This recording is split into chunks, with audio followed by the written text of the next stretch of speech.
Good evening. On behalf of the governing body of the City of Passaic, we welcome you to the May 5th, 2026 City Council meeting. In accordance with Chapter 231, Public Laws of 1975, adequate notice of this meeting was provided by resolution of the Municipal Council adopted on June 17th, 2025, setting forth the schedule of meetings for the year 2025-2026. Said notice was published and posted on the City Hall Bulletin Board by the Office of the City Clerk. Please be further advised this meeting will be conducted in person. The Zoom stream provided is for viewing only and is offered to the public as a convenience. On April 24th, 2026, public notice and Zoom instructions for this meeting were posted on the City of Passaic website at www.cityofpassaic.com, Council Agendas. Instructions are also available on the last page of this agenda. Please be guided accordingly. Roll call, please. Councilman Monk, Yes, present. Councilman Love, Present.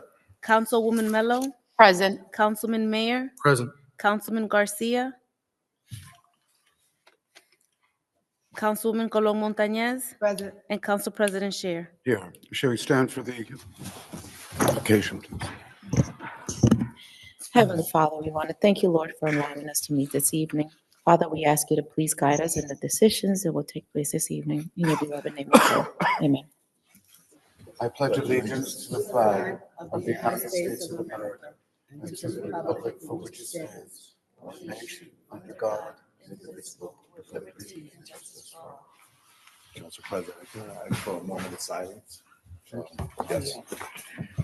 Silence, please. Just want to ask for a moment of silence for the ground man who was killed tragically over the weekend here in the city of Passaic. I want to pray for both the Manns and the Hill family.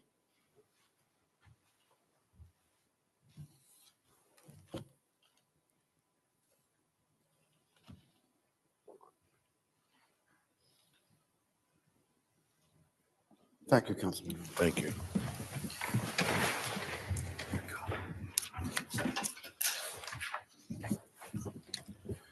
Good evening and welcome to tonight's meeting. If you do not have a copy of our agenda and you would like a copy, they're located directly outside council chambers. You can also access all the information regarding this meeting, resolutions, ordinances, correspondence, etc., that the council has received by the administration.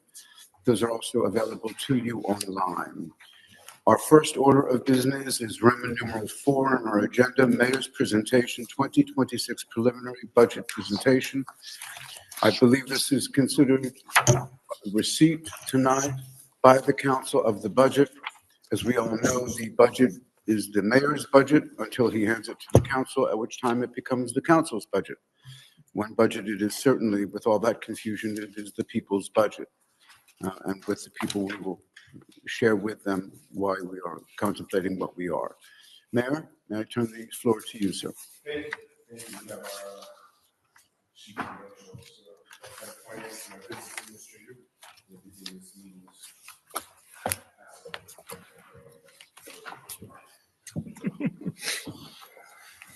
Yeah, so what we'll do, as we have done in the past, we're going to go through the PowerPoint that'll explain kind of the process and where the numbers came from. You should have a copy of the budget workbook, which gets into greater detail on, the numbers that are presented in the PowerPoint. So at this point, I'll just turn it over to Mr. Omar Garcia, our Chief Financial Officer, to kind of walk us through the PowerPoint and how that correlates to the workbook. Omar? Yes. Good evening, council members, members of the public. Here to present the 2026 proposed budget. And if you bear with me a second, just to pull up the PowerPoint as we go. As the business administrator stated, everyone has a copy of the budget workbook that goes into the detail of the various line items. This PowerPoint will pretty much summarize the major changes within the 2026 budget as compared to the 2025 and where we got the numbers. So just by introduction, a quick explanation on what is a budget. The budget is the outline of how the city intends to spend its funds during the calendar year in order to provide the necessary services for its residents. Appropriations or expenses are broken down by departmental salaries and other expenses, deferred charges and statutory expenses, capital improvements, and debt service. And I will go through some of those examples later. Revenues or income is broken down into four areas of fund balance or surplus, miscellaneous revenues, receipt from delinquent taxes, and amount to be raised by taxes, which are the current year's taxes. There we go. Okay, so now just to explain a little bit about how the budget is prepared, where the requests come from, how it's put together to become what you have in front of you at this moment. So the budget process begins with the department or the division, the city department or city division, submitting the request depending on their budgetary needs. Each department, the administration reaches out to each department to request for the following year's budget to see what they need within their budget parameters or within their needs. Then, once all requests are received, the administrator and the CFO review the request of the mayor. The administrator and CFO later meets with the department heads to convey the mayor's approval or denial of said request or changes or modifications of said request. Once those requests are finalized, it is compiled into one entire document, which is, for example, the budget workbook that's in front of you now. And that budget workbook is then presented to the council. And that's where we're at today. Today we have the budget presentation and we also have the introduction of the budget. Then once the budget is presented and introduced, the council has it, the council will review it. And then we have a public hearing.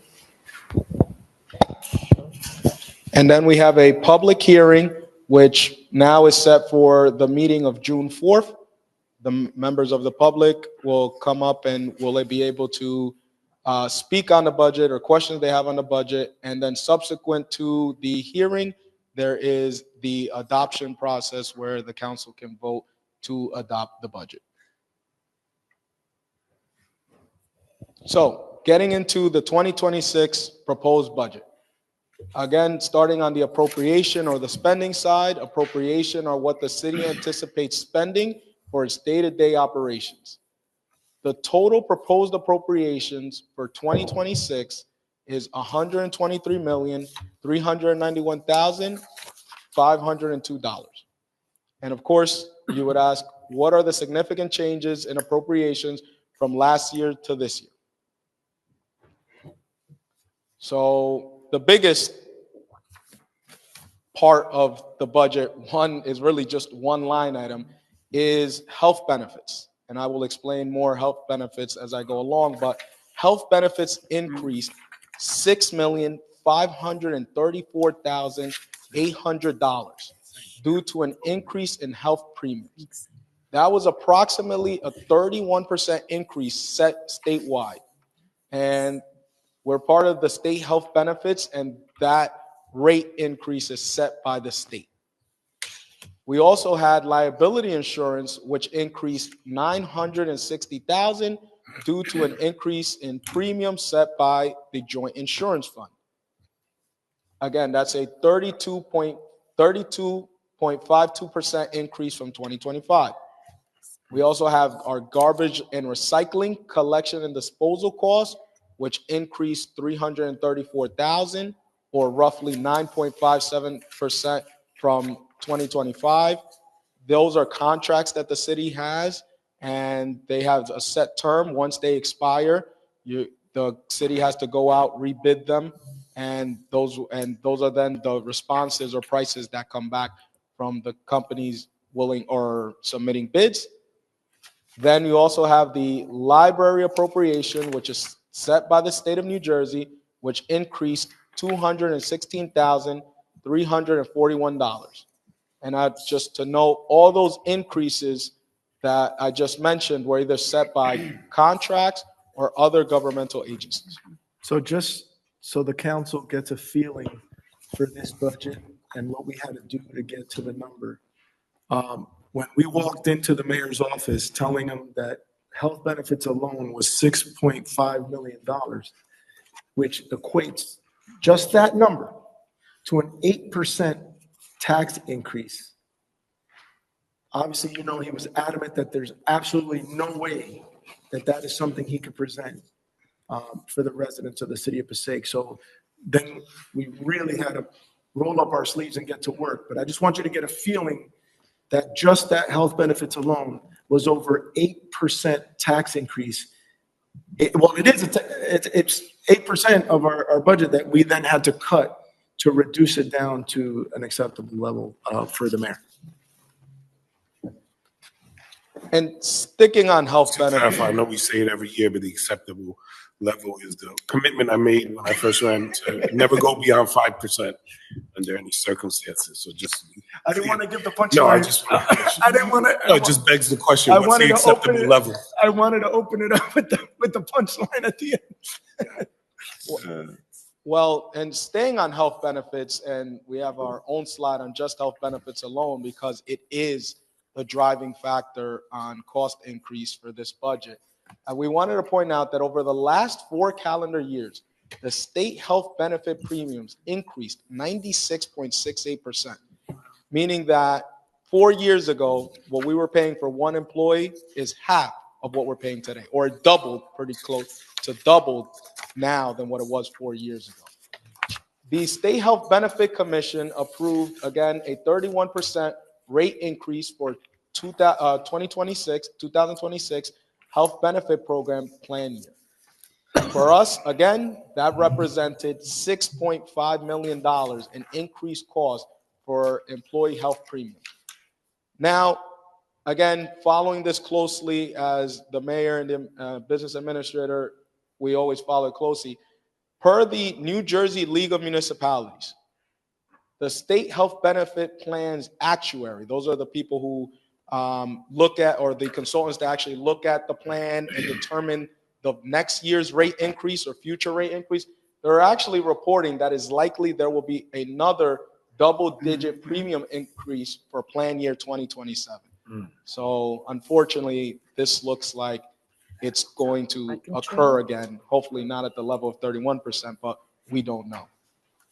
So that being said, and also mentioning how over the past 4 years, health benefits has doubled, the city has aggressively explored options, alternatives that address this increase of cost.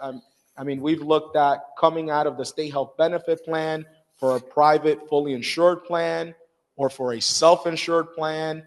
We've worked with our professionals to review what it would look like if we came out. We got the same result actually last year as we did 2 years before, where it would actually cost the city more money to come out in one of these plans than staying in the state health benefits. So again, neither option is feasible, as it would be more costly than the current cost. The city, I just want to make a note, the city is currently working on an option that offers a high deductible plan paired with a health savings account and a health reimbursement account. And if this option can come to fruition, the city would be able to reduce its health benefit cost by approximately $2 million if all active employees were to switch to this style of a plan. So that is actually item 30 on the agenda this evening. Just for the council's edification, we can go into the factual logistic of the plan, but any further discussions, because we are in active negotiations literally with every single union that the city has, I would ask that at that point, if you need further clarification that may enter into the realm of the negotiation, that we go into closed session if the council needed so. Okay, so now just again, a summary of the total budget, which again, $123 million total budget. We have salary and wages at $50,277,350 or 41%. We have other expenses, which include health benefits, the insurances, the garbage and disposal costs and recycling that we spoke about at $53,216,000 or 43%. We have deferred charges making up $15,350,000 or 12%. In that number is the pension, the annual pension contribution that the city makes to the state. We also have debt service of $2 million or 2%, capital improvements of $700,000 or 1%, and then the statutory appropriation, which is called the Reserve for Uncollected Taxes, at $1.8 million or 1%. Now, since I touched on debt service, just to show the council where our debt service payments look like going forward, currently for 2026, we have an annual debt service payment of roughly $2.1 million. And as you can see over the next roughly 12 years, what those debt service payments entail. I do want to bring up that although not reflected in the schedule, we do have to properly call it a pending debt service. We have about $3 million of authorized bonds that haven't been issued. So when those eventually get issued, they'll be added to the schedule. Oh, and it was for the parking deck. So, as the council knows, the arrangement is that the parking authority would be reimbursing the city for that bond payment once the bond comes issued. So even though it'll show as debt, it's going to be offset by the revenue that the parking authority is going to give the city to pay off that debt service. correct. All right, so that was the appropriation, the spending side of the budget. Now, how do we raise the funds to pay for those appropriations? Well, revenue are how the city funds its appropriations. So revenue or income is broken down by fund balance or surplus, miscellaneous revenue, grants, receipts of delinquent taxes, those are prior year taxes, and amount to be raised, which represent the current year taxes. So again, what are the significant changes in revenue from last year to this year? So we saw an increase in municipal court revenue of $400,000, a positive from 25 to 26. We also saw an increase in various new pilots or payment in lieu of taxes that came on the books to the tune of $475,000. We saw a decrease in deferred state aid of $275,000. The deferred state aid actually stemmed from money resulting in the city back in 2016 changing from a fiscal year to a calendar year municipality, and now we're at the tail end of this deferred state aid allotment. And then the bottom number, we have an increase an increase in the amount to be raised by taxes of $3,995,000 or 5% of the prior year tax levy. I'd just like to add to that, because I do not want to skip the deferred state aid, right? The utilization and the good stewards of that money, that it's 11 years later and we still have money that we can use for the budget. I know that when we did that, there was concerns about how much of that money was going to be used in the budget. I want to let you know that in collaboration, this administration has been able to keep it since 2016 and still spend it sparingly, to the fact that we ran it, even with the increases in health benefits of 96% over the last 4 years, we still had money left that we could use to offset this budget. So I want the public to understand that deferred state aid could have been wiped out and used within the first 3 budgets. And we carried that for the last, since we got it, we carried it. Now we're already in 2026 and we still have money there in the account. So I don't want that to be lost in the presentation. Now, just a summary again of same. So obviously in the state of New Jersey, you have a balanced budget. So if I have 123 million in appropriations. We have 123 million in revenue. And pretty much the revenue breaks down as $26 million or 21% in miscellaneous revenue. That includes the court revenues and the state aid revenue. We have surplus anticipated of $13.4 million or 11%. Receipt from delinquent taxes of $47,000, and then the amount to be raised by taxes or current year taxes of $83,895,000 or 68% of the total revenue. And speaking of taxes, what is the estimated impact of a proposed tax levy of 5%? So on the tax assessor's assessed value or the assessment book, the average home is assessed at $275,000, and that's taken from taking the total valuation or the total assessed valuation of all residential homes and dividing it by the number of residential homes listed in the tax assessor's duplicate. So with the average home assessed at $275,000, the 2026 average municipal tax bill would be $7,737. The average municipal tax bill in 2025 was $7,415. The increase per year would be $322, or per month, $26.83. One thing that I would like to note as well, the tax levy increase is 5%. However, we had increased valuations, added ratables is usually the term that we refer to. Those are new constructions being added to the tax assessor's rolls.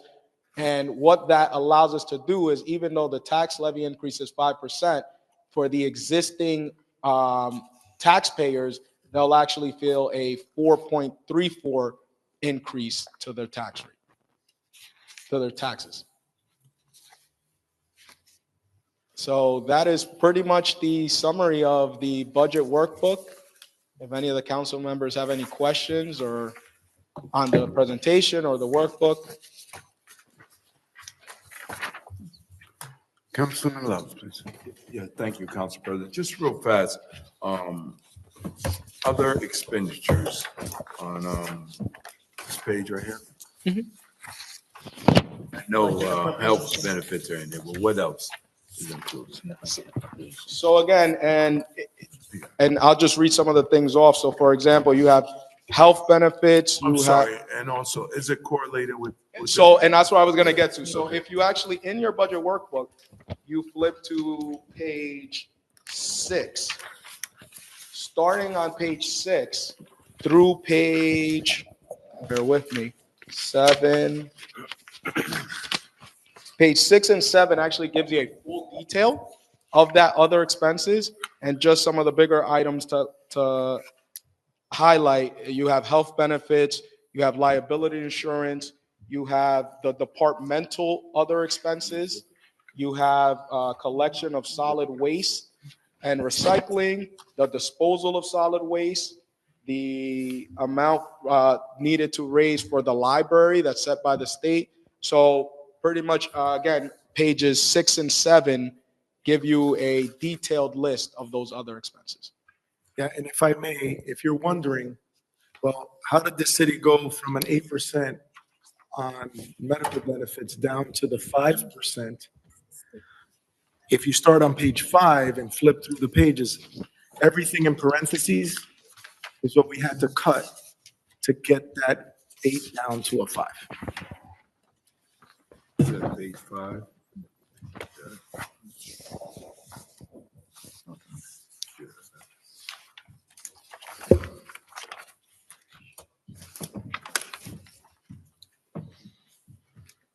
Councilman? Yeah, I'm done. I'm sorry. Councilman Monk, please. I'm sorry.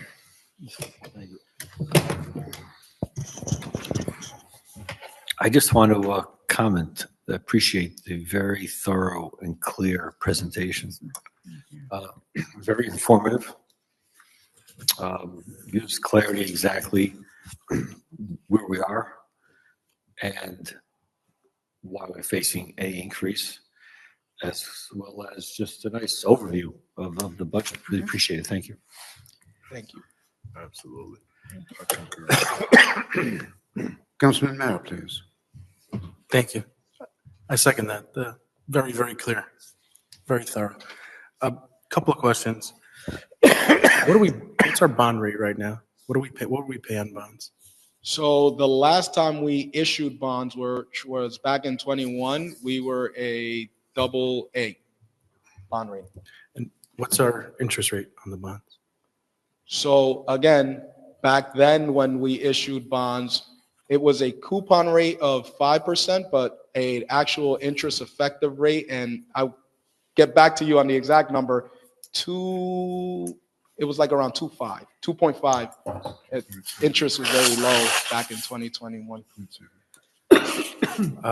And the surplus, is the surplus interest bearing or it's strictly within the budget? So no, it's not interest bearing. It's just a flat number at the end of the year that then you can use to offset the budget. And the trash seemed like a pretty big portion of the budget. Is there, on these pilots and some of these larger projects, are they having to provide their own trash? Yeah, on the larger buildings, they provide their own trash collection. What's Usually, a large building defined as, Mr.? so it's really the new construction. They're over 10 units plus. What happens is the older buildings that are pre-existed are curbside buildings, and then all the new buildings, we have a different setup for their pickups because they're much larger and they're usually on site with a private hauler. Thank you. Well, and the commercial, that's true, Mayor. The commercial users as well have their own pickups at multiple times beyond what we have for the residents, right? Thank you. That's good. On page number 5 and page number 5, page number 7, the difference or what savings the administration cut So at a difficulty, with difficulty, the comparisons between the current year 2026 are compared to the adopted 2025 budget, not the actual 2025 expended for those sums, whether it be net increases or decreases. So the total decrease was $2.4 million. And what happens is when you look at the difference, you're like, well, what happened to the money? So it goes into general fund and then we popped it into surplus. So To make a budget balanced. So if the 2.5 million almost that the administration saved, you're comparing between the third column, which would be the current year of 2026, versus the first column, which is the adopted budget of 2025. Correct. That is correct. My question, there's no comparison of the current year to the actual expended in 2025? So what happens is that's fluid. So some of the changes, like with retirees and who comes and who goes and positions that are not filled, right? So that's why what was adopted was what we compare to because that's the difference in the budget. But in actuality, you may end up with a larger amount in the bank. You have the difference of 50.2 versus 46.3, you end up with another 1.5. Right, but what I want to caution on is that we always want to try to regenerate surplus. Because in this budget, how much are we using on surplus? 13 million.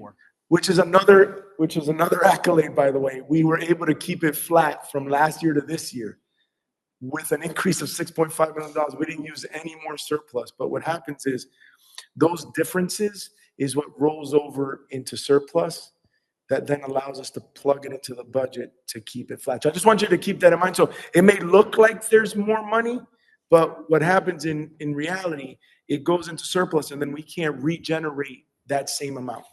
So that 1.5 would go back to regenerate the surplus. How much of that surplus do you have of that 13 million do you have going back in the 2026 budget going back into surplus? for. Oh, so you want to know how same much exterior. the total was that we brought in for Yeah. surplus? So they just did the AFS right now. So for example, in 2025, where we anticipated utilization of $13.4 million in surplus to balance the 2025 budget, we were only able to bring back 10.1, meaning that our surplus from the start of 25 to end of 25 actually went down $3.3 million. Got it. Hopefully this 1.5 will bring it back to 12 and a half. Any penny helps. Any penny helps. Councilman? Yeah, thank you. I I'm sorry. Oh, sorry. Forgive me, Councilman Guy, I had thought, I wanted to make sure the Councilman Mayor had finished, and now is Councilwoman Mello. Thank you. Thank you, Council President. So I know we're facing tough times. With these reductions, what would the impact be, the proposed budget reduction to the level of services that we will be providing to the residents? I know that's, Perhaps, Mr. Fernandez, as a follow-up, ma'am, could you give us some idea of what is the impact? What will people feel on the ground here in the city? So some of the things that are currently happening, the fire department, depending on who shows up, like who's at work, we may run with 5 companies instead of 6 companies, but they really shouldn't see any major change in service, other than we know we're running that day with 5 companies versus 6 companies. I mean, these are bodies that we're talking about. Mayor, I don't know if you want to like Just explain. briefly, some of the impacts would be administrative, where there was a hard line on any overtime. We may need to be a little bit more, I don't want to use the word creative, but consider some of our budgetary restraints in terms of investigations. We may have them done in the daytime. We may ensure the scheduling would appropriately address any concerns of manpower. We may hold back on replacing positions immediately and try to align them more with additional retirements in the future. We may not replace vehicles right away and see what we can get by on. In terms of services that directly impact the residents, we can go one by one. We'll sit there and say, can we get away with 3 mechanics at DPW instead of 4? And then someone will see an open position and call us and say, hey, City of Passaic, you have an open position for an additional mechanic, and we'll call HR and say, no, we don't. At least not right now. So those are some of the direct impacts in terms of administrative decisions. In terms of the constituents, the residents of the city and those who visit and work here, the goal is that they would not feel the difference, that we would make up the difference in other areas. How do we do this? Because of course it would beg the question, if we could have done it before, why not? Because additional relationships may help, where we may not have all the police, we may reach out to the sheriff's department and say, hey, we know that the jail is no longer there. Can we utilize some of your manpower to help us in specific areas of concern for an operation, rather than double up on our police officers? Mutual aid becomes extremely important with our fire department, the relationships that we enjoy with Bergen and throughout Passaic County, as well as sometimes even Hudson County and Essex County. So these are some of the realistic concerns that we may have. Here's I hate to frame it this way, the scary scenario. In years past, where the state or the federal government may have, and I don't want to say we found lacking in willingness to send us more money, perhaps there are other extenuating circumstances, we can make up the difference. I'm being very candid. Not so much. If there's a cut in rental assistance, if there's a cut for WIC, women and children, if there's funding that we're not necessarily getting to expand our health department, then we make do, or we reach out to another municipality and say, can we partner up? We look for shared service. Shared service seems to be the mantra, or at least the direction that the state would like to go in terms of affordability. If there are areas we can save, we explore them. I had a recent conversation this week with our council president and the BA of potentially saving some funding by working with the county or other agencies to identify services within the city that we provide that are necessary, but perhaps we could save if we work with them. So these are some of the practical, or I guess, impact. This is some of the impact that it would have on this. But in terms of day-to-day permits that you need to get, recreation for our children, we may get a few more volunteer coaches than the ones that we have to pay. We may hold up on some job opportunities for teenagers unless we get a partnership. I would like to highlight Goodwill this year that for the very first time said that they will partner with us to hire individuals, not only individuals within the city, but adults with autism. Our program that we push forward, we try to find funding from other sources rather than try to pay for it because these are very difficult years. And as the chief financial officer had already stated, we're looking at another increase next year and the years to come for the health benefits. And this is the municipal tax levy. It doesn't even include the county and school. So we're cognizant of the impact that it could have on our residents. So those are some of the impacts, Council.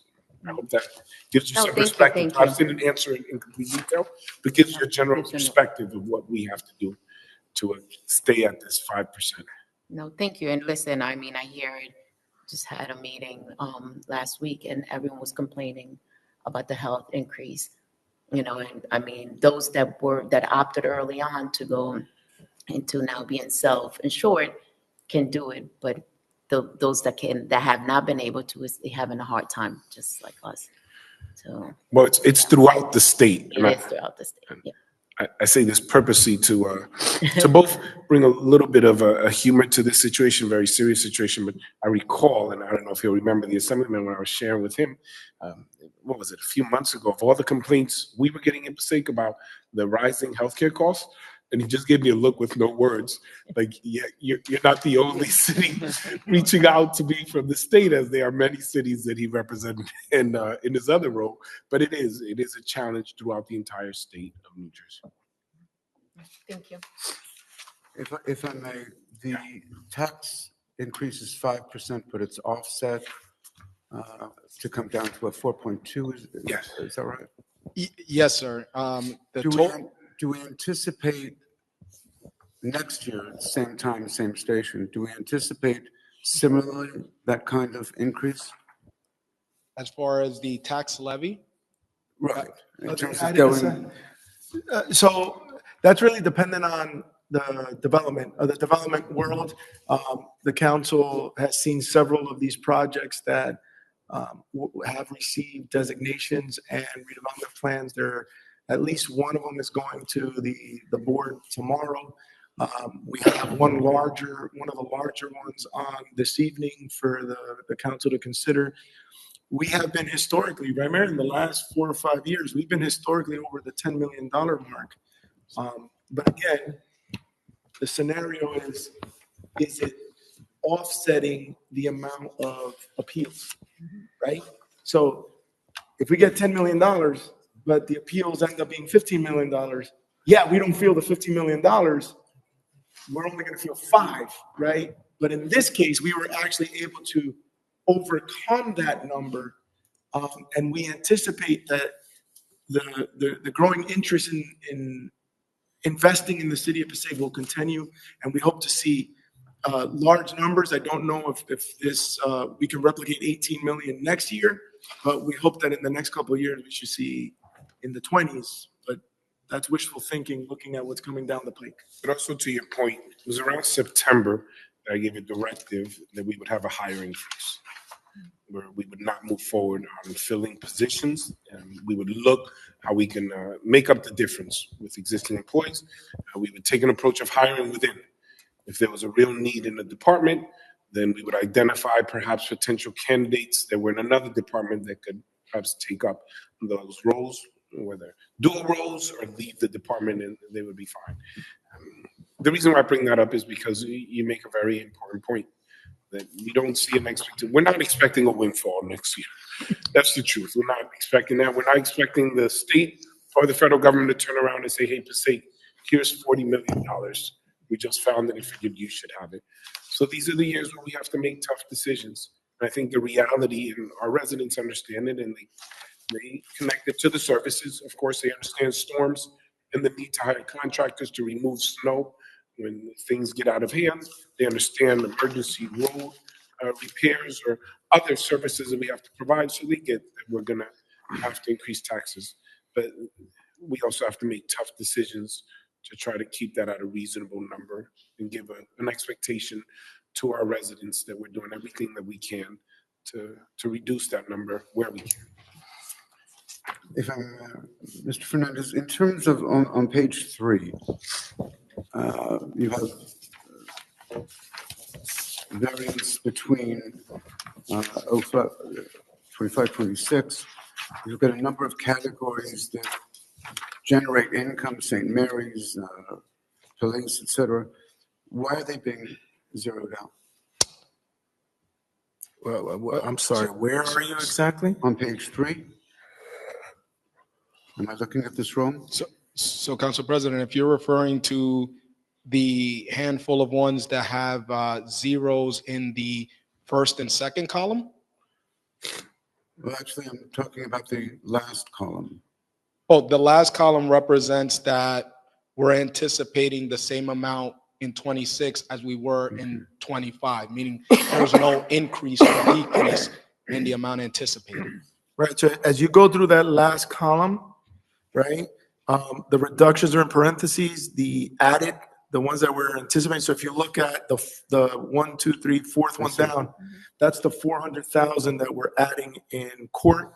And then as you go up and down, then you'll see that ultimately the number is an additional $4.7 million. Well, thank you for the clarity. I look forward, as do all my colleagues, in going over this with a fine-tooth comb. That's what they pay us for. But let me join with everyone who's spoken already in complimenting you, and, if I may, to Mr. Fernandez and most of all to the mayor for the amount of time and effort is evidenced by this budget. It is not a happy document, but I'm aware of what many other municipalities are facing. And for one reason or another, it seems that greater interest was taken by this city in terms of looking to the future versus other municipalities which felt more comfortable to dive in. I have 2 lights on, Councilman Mayor and Councilman Monk. Councilman Monk, please. Thank you. Comments and a few questions. The annual debt service, you showed on the graph where it drops in 2029 to 2030, like in half, right, in terms of what our debt service will be, right? Yeah, yes, there's about a little over $1 million drop off from 29 into 30. Right, so is that drop off, is that a balloon payment? So it's not a balloon payment, no, it's actually the end of one of our bonds that are actually coming down. So in 2029, we will make the last payment, I believe, on a 2016 refunding bond. So pretty much, that 2029, that payment will pay it off. So starting in 2030, there will be no longer a debt service payment for that bond. So in other words, there's not going to be any large, like balloon payment, any large amount that's due to pay off that bond. No, it's actually the regular annual payment. Annual payments just falls off. Yes. Just falls off. Okay.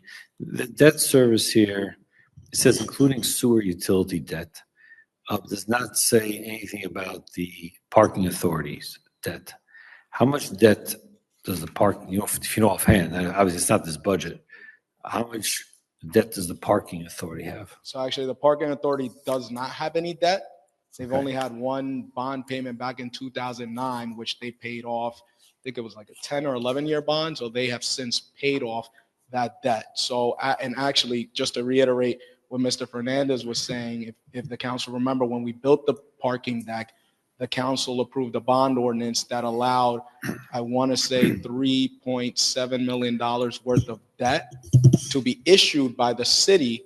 But when that gets issued, that will also trigger the parking authority to make a payment for those bonds to the city. So it'll actually offset itself. So not really a debt, but whenever the city actually does bond for that, that will become its debt service payment to the parking authority, pretty much reimbursing the city.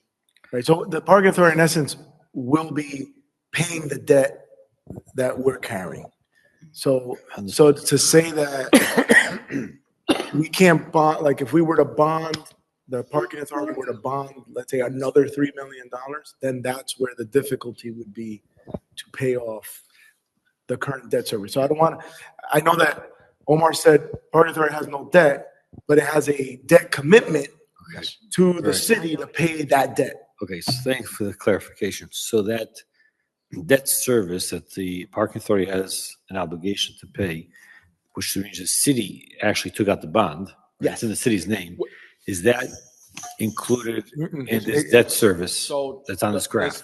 No, it's not. The city will take out a bond. Yeah, So we the city haven't has issued not the bond taken Okay, out. so, fine, but we Is it issued had, in the city's name or under the authority's name? It's the city's name. If you recall, Council President, all the funding sources came to the city's name, and it created some difficulty if the parking authority wasn't the owner. If you remember, there was the shared service with the parking authority to manage and maintain.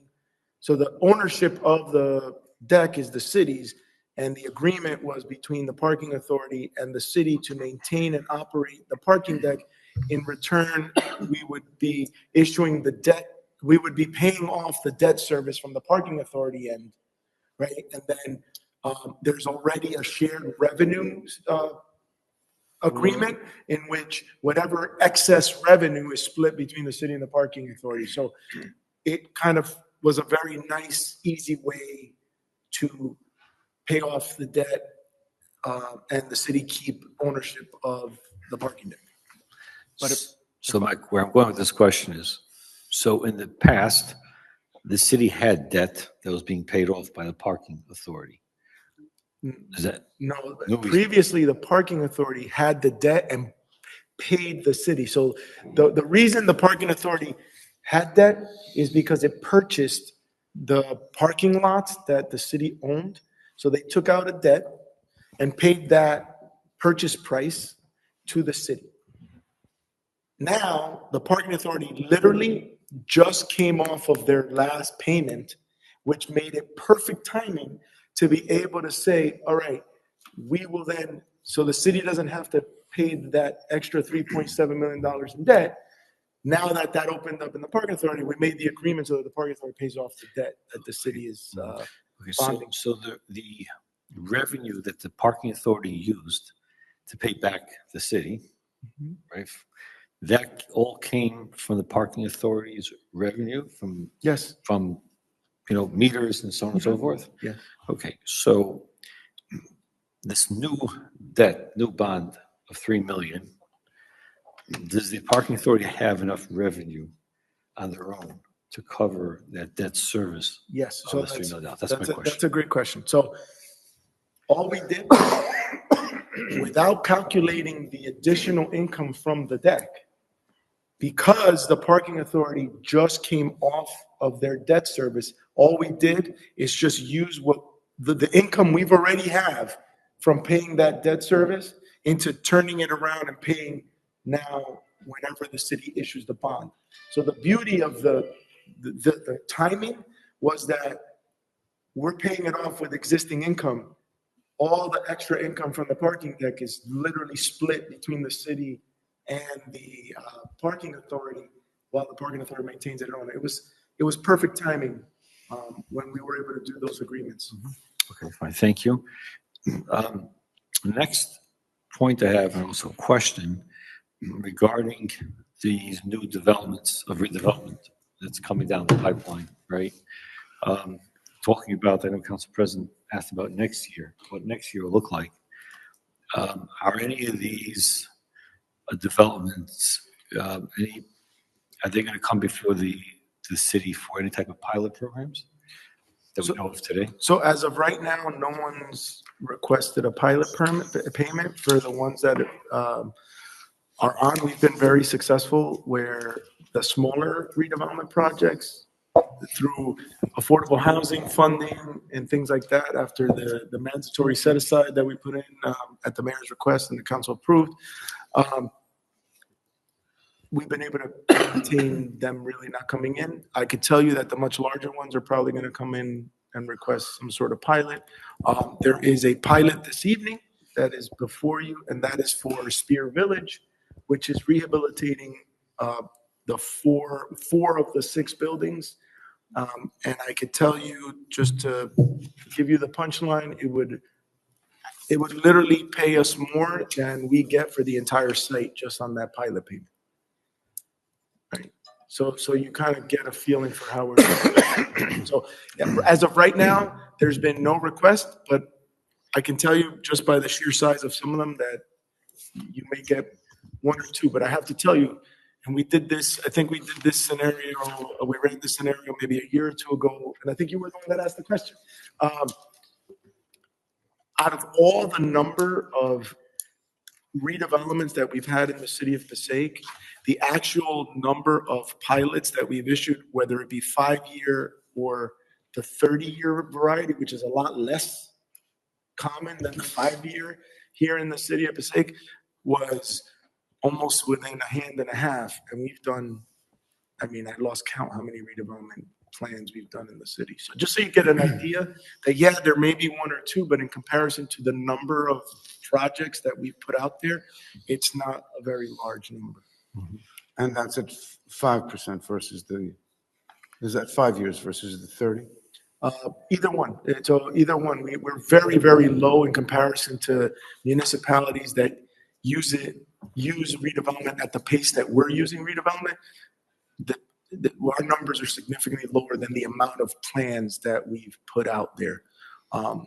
Also, as you know, depending on the project, and I think Council President and I had that conversation not too long ago, 95% of that pilot payment comes to the city, depending on the structure of that, which also changes the amount. So in many cases, we actually, our taxes are reduced. The amount of the payment is actually reduced at the end of the pilot than at the last couple of years of the pilot. Okay, thank you. Another question I have and comment. If you look at the worksheet, you analyze, the difference, the variance between the budgets. So the comparison and the variances were used looking at the current year budget versus the prior year budget, as opposed to using the current year budget versus the actual of expended from last year. And where I'm going with this question is, I think we all can say very comfortably that everyone's very happy how the city's being run, right? We all commend the mayor and every single department, from parks and city hall and so on and so forth. It's just great. So let's say you look at expenditures of other expenses. Let's take that one line item. You have the adopted budget of 2025 was 46 million. I'm just using round numbers. What page are you on? On page 7. 7, okay.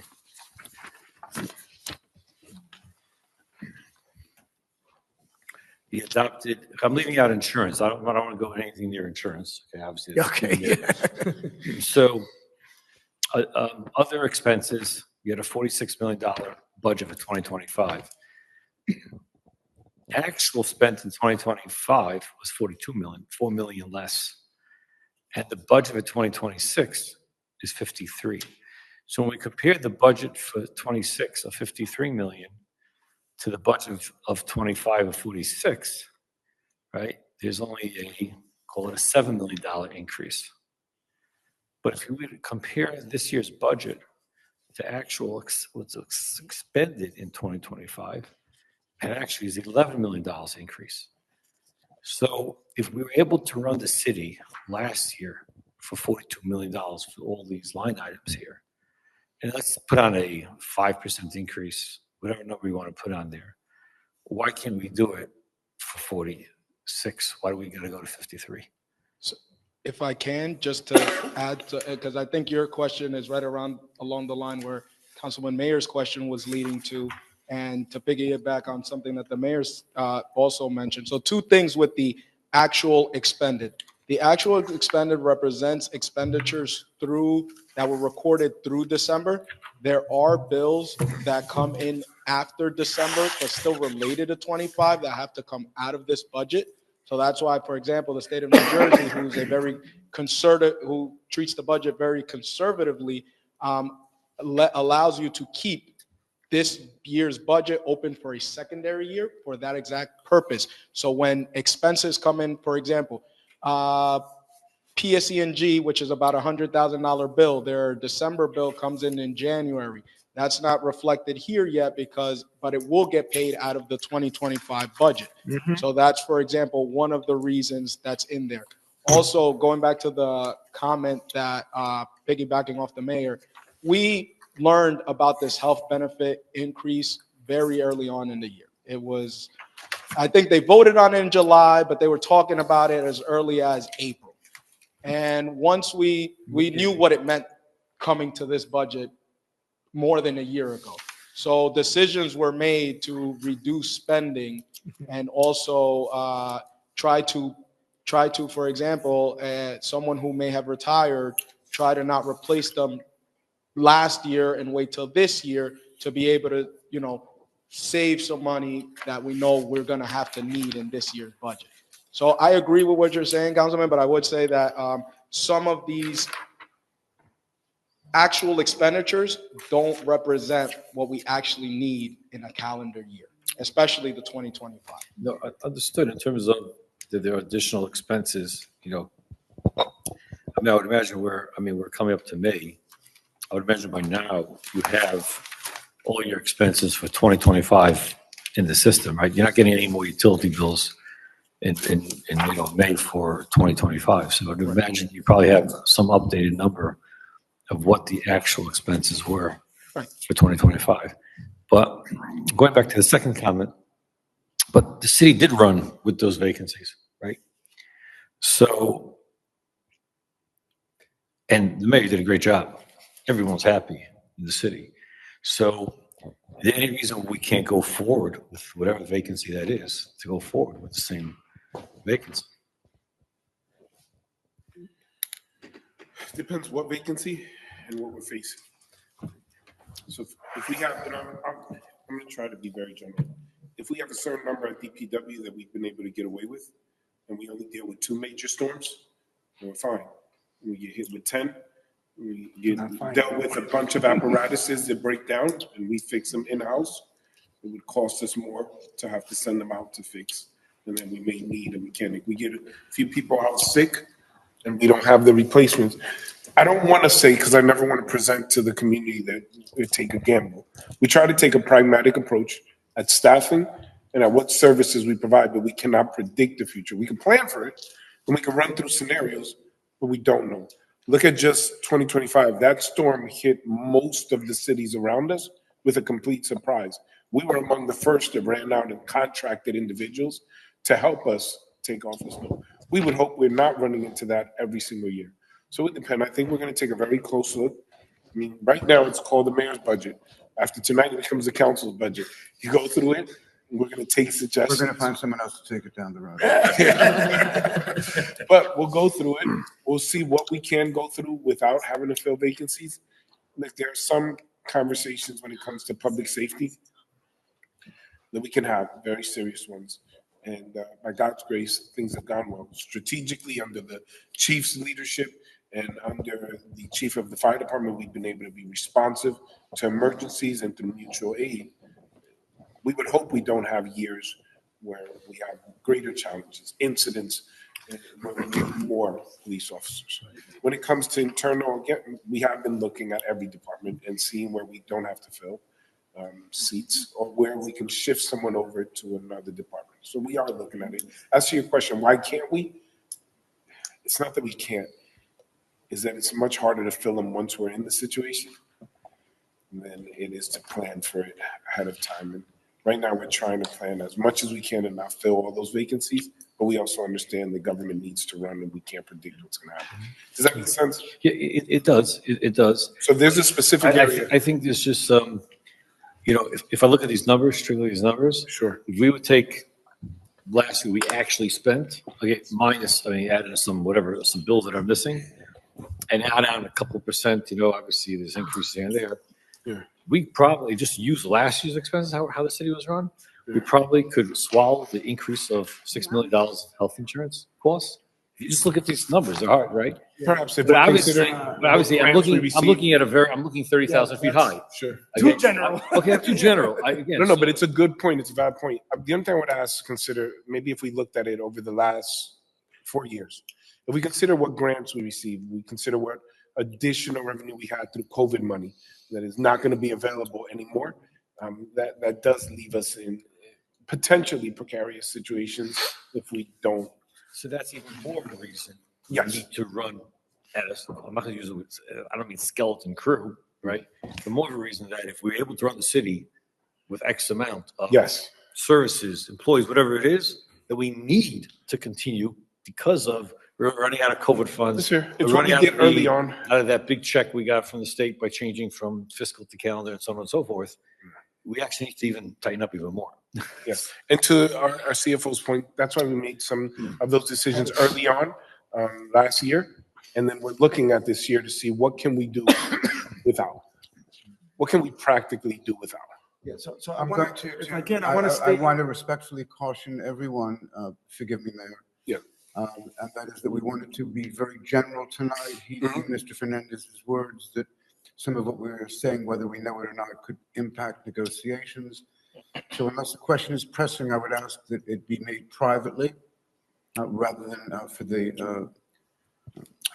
larger base. Okay, I just want to end with a comment, if I may. I said this 30 years ago, so not that I'm a prophet, okay, but looking at We thought you were, Councilor.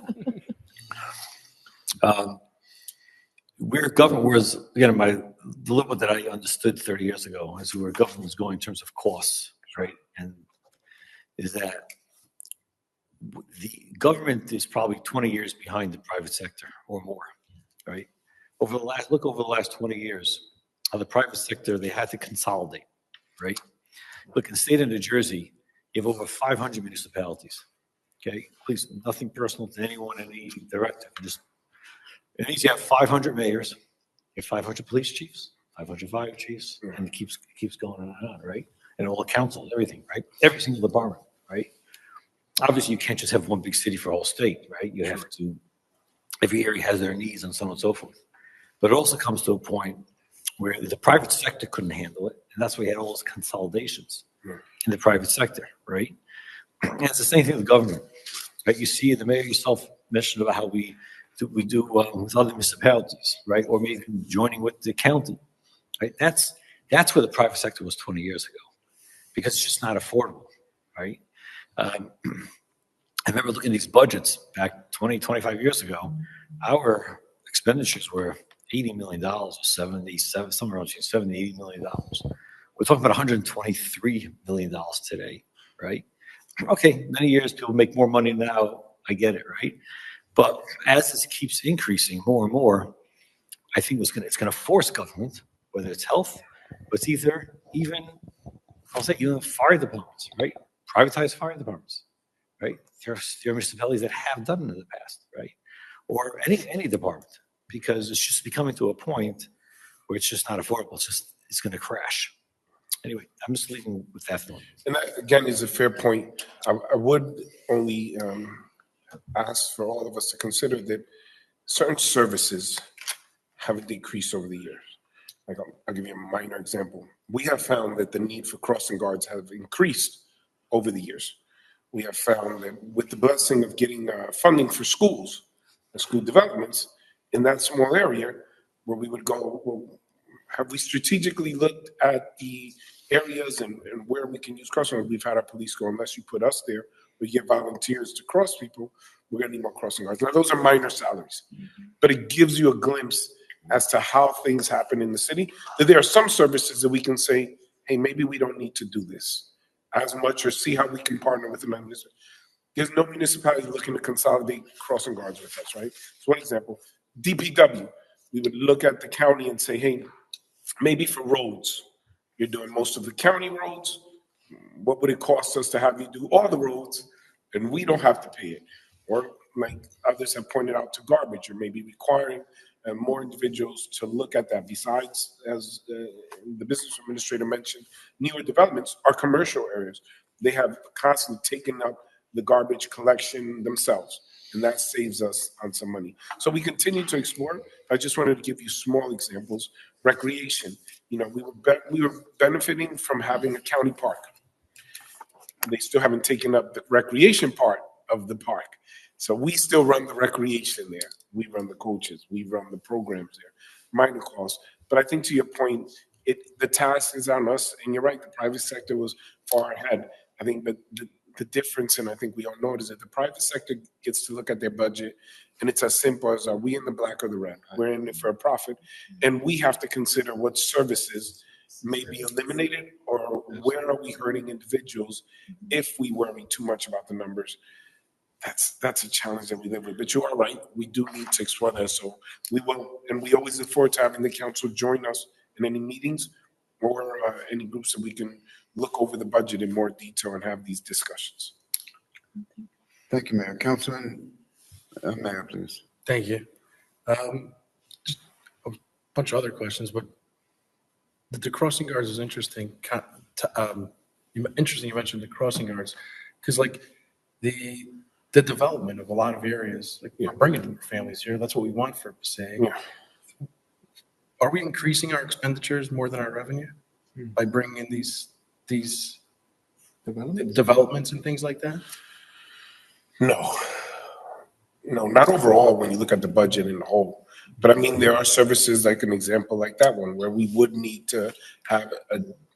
So it depends. Okay, so it depends on the intersection. So it's really more related to where the schools are. It's a general question. It's not specific to crossing guards. It's like crossing guards. Like crossing guards. My is a topic ADD of kicked in. I'm like, conversation all for right. many years, right, man? No, but I'll give you a very clear understanding, because maybe it's for those who aren't following our privy. Our high school closed. Everyone went downtown. The volume of individuals crossing the street immediately increased from one year to another. So there were streets where we didn't have an expectation that you needed crossing guards. Where now you needed one, and in certain cases two. Where Monroe Street wasn't always the place that large numbers of kids were going to cross. Now we have so many children crossing there. So those are things that occurred. It's good. We got over $350 million to build a new high school. But for the next 5 to 6 years, that big volume of students and cars all went downtown. Then we needed more. If there are other areas that get identified and say, hey, we didn't have crossing guards here, but this year, because of an increase of motorcycles or other vehicles on the road, there's been an increase of accidents. We need a crossing guard, and we didn't have those reports 2 years ago of increased accidents. Now we need them. So this is where I say sometimes the services are what directly impact whether or not we're going to do an increase or decrease, not so much the development itself, but the changing circumstances or conditions that are affected in municipalities. Thank you. Now, the questions I actually wrote down. On page 3 of 10, there's a realization again of 2 million. Back to what I was discussing before, Council discussed. There's a realization of these pilots, an additional $2 million that was adopted for the 2025 budget. An additional more than about 2 million was actually realized. Why is the projection for the current year 2026 budget not at least considering that these pilots would increase year to year at their benchmarks? Why are we not using the 2025 realized numbers for the proposed 2026 budget? And if it's going to go to surplus, great, but just curious why those numbers aren't using the 2025 realized there. So if you're looking at specific pilots, again, assuming you're looking at specific pilots, some pilots have more than 1 year worth of collections, especially because of how the pilot program works, where at the initial phase, you basically bill on an estimate until they actually start renting it out and it gets fully rented, and then they provide you the next year a financial statement, an audited financial statement that then you can say, based on your your actual revenues, I should have billed you this much for last year, and I only billed you just arbitrary figures. I should have billed you 150. I billed you 80 as an estimate. Now you owe me 70 for this year, and now I can realize that 70 plus another 150. But now, so like, and I'm just using an example. For example, Concord Estate, where I can't then say, well, now I'm going to collect every year 220 because that's not an actual 1 year's worth. So some of them are a little skewed because they have what's called the catch up, or pretty much the catch up from the previous year. And I don't think there's $2 million worth of pilots from last year either.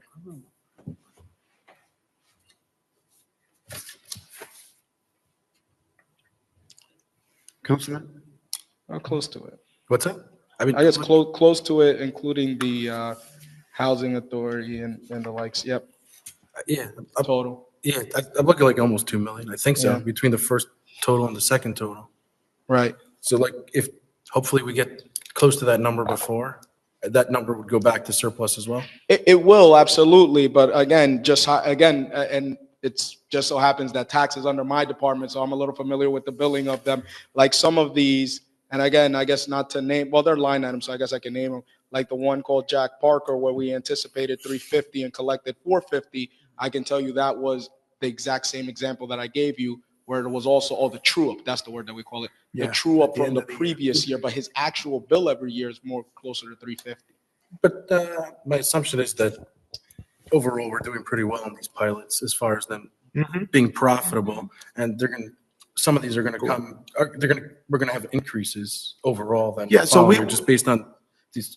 Yes, you want to see what Omar said, right? You want to see that at the end of the true up, it's over the number that we budgeted, right? So the Jack Parker, we budgeted 350, we realized 455, and that number will continue to go up. Once we can establish that 350 is now 450, then you'll see 450 there on that number.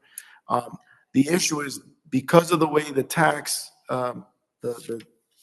abatement law is written, you don't bring your financials in December, right? You may end up getting your audited financials in like January or February, and then we send like a corrected bill for that number once we know what the actual collection was.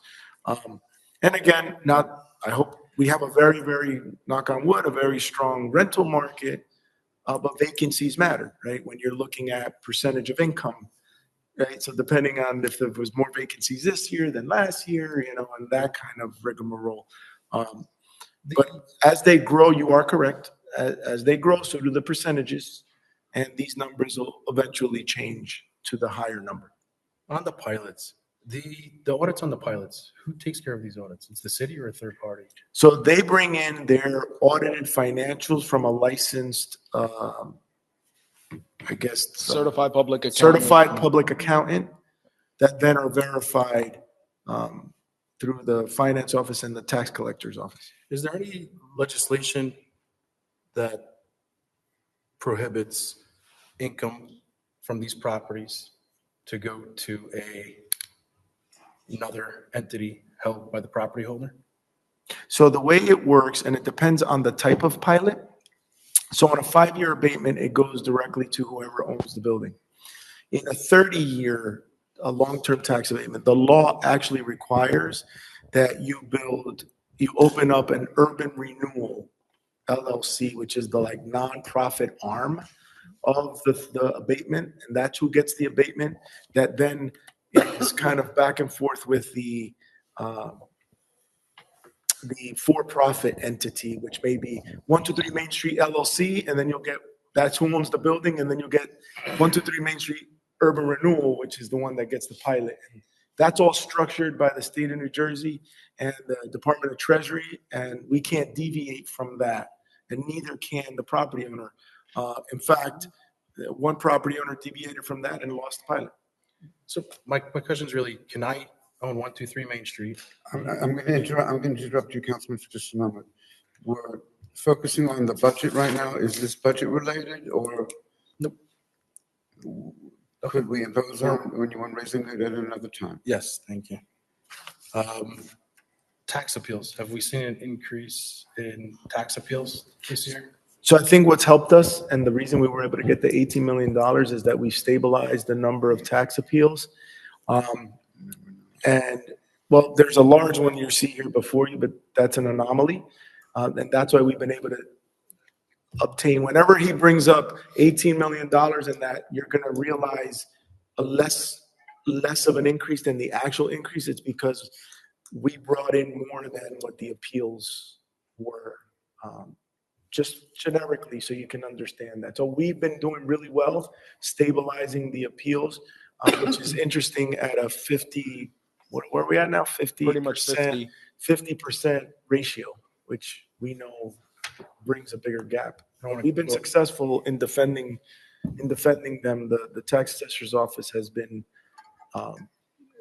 tough to make sure that they can battle these requests. So they've been doing a good job at maintaining these appeals down.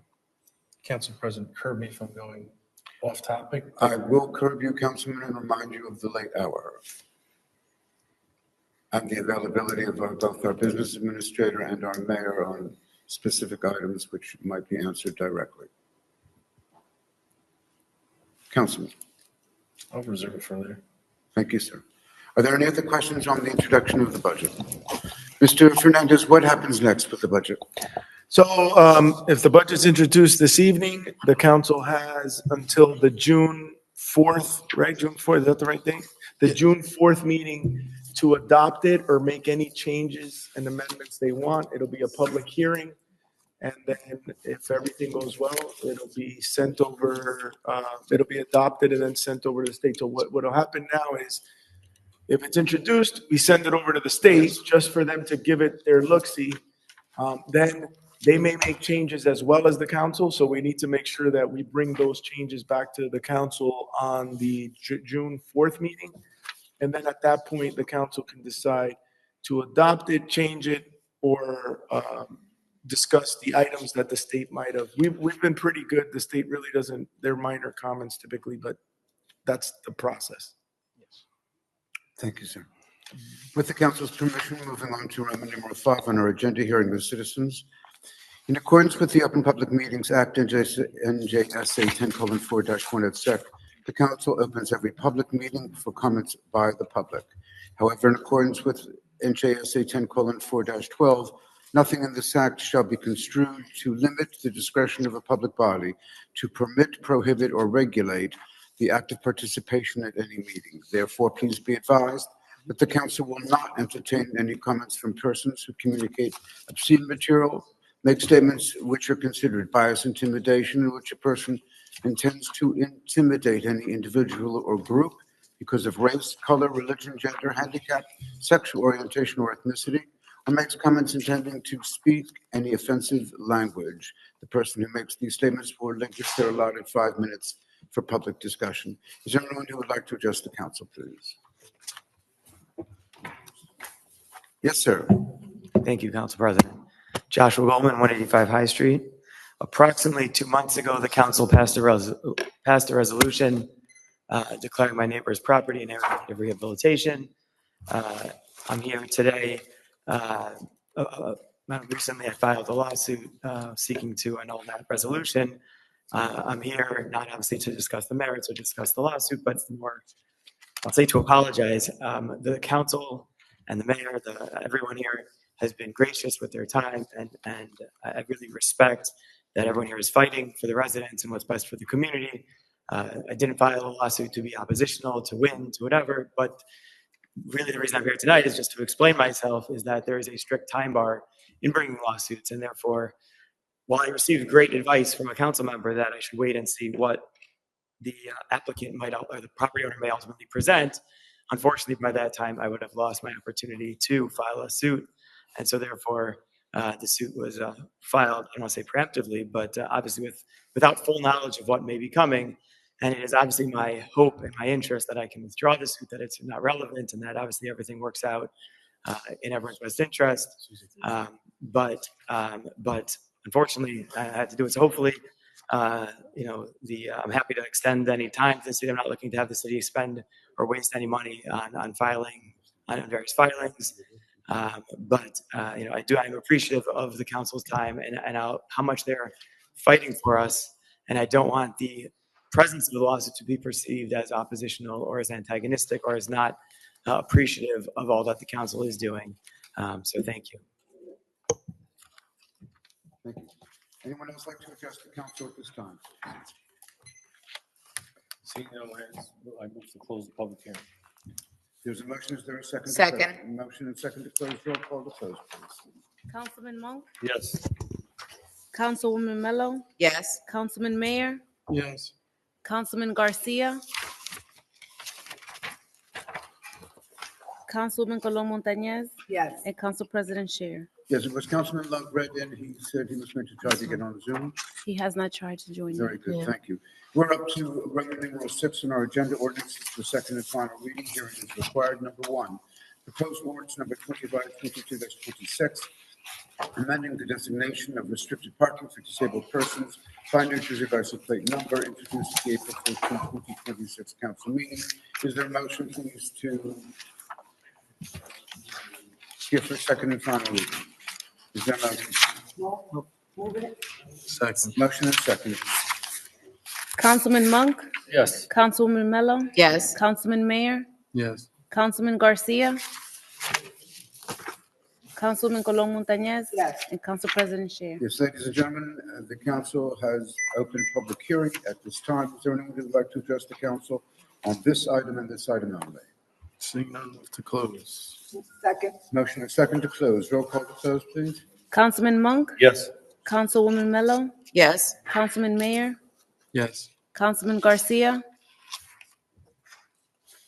Councilwoman Colon Montañez, Yes. and Council President Scheer. Yes, thank you. On the ordinance, please, is there a maker? Second. Motion and second. Roll call, please. Councilman Monk, Yes. Councilwoman Mello, Yes. Councilman Mayor, Yes. Councilman Garcia, Councilwoman Colon Montañez, Yes. and Council President Scheer. Yes, thank you. Proposed ordinance number 2523-26, an ordinance amending the East Side redevelopment plan for property identified on the official tax map of the city of Passaic as block 1036, lots 1 and 8, corresponding to 1 Market Street in the city of Passaic, introduced at the April 14, 2026 council meeting. Is there a motion, please, to open public hearing? Motion. Motion? Second. Second. Roll call, please. Councilman Monk, Yes. Councilwoman Mello, Yes. Councilman Mayor, Yep.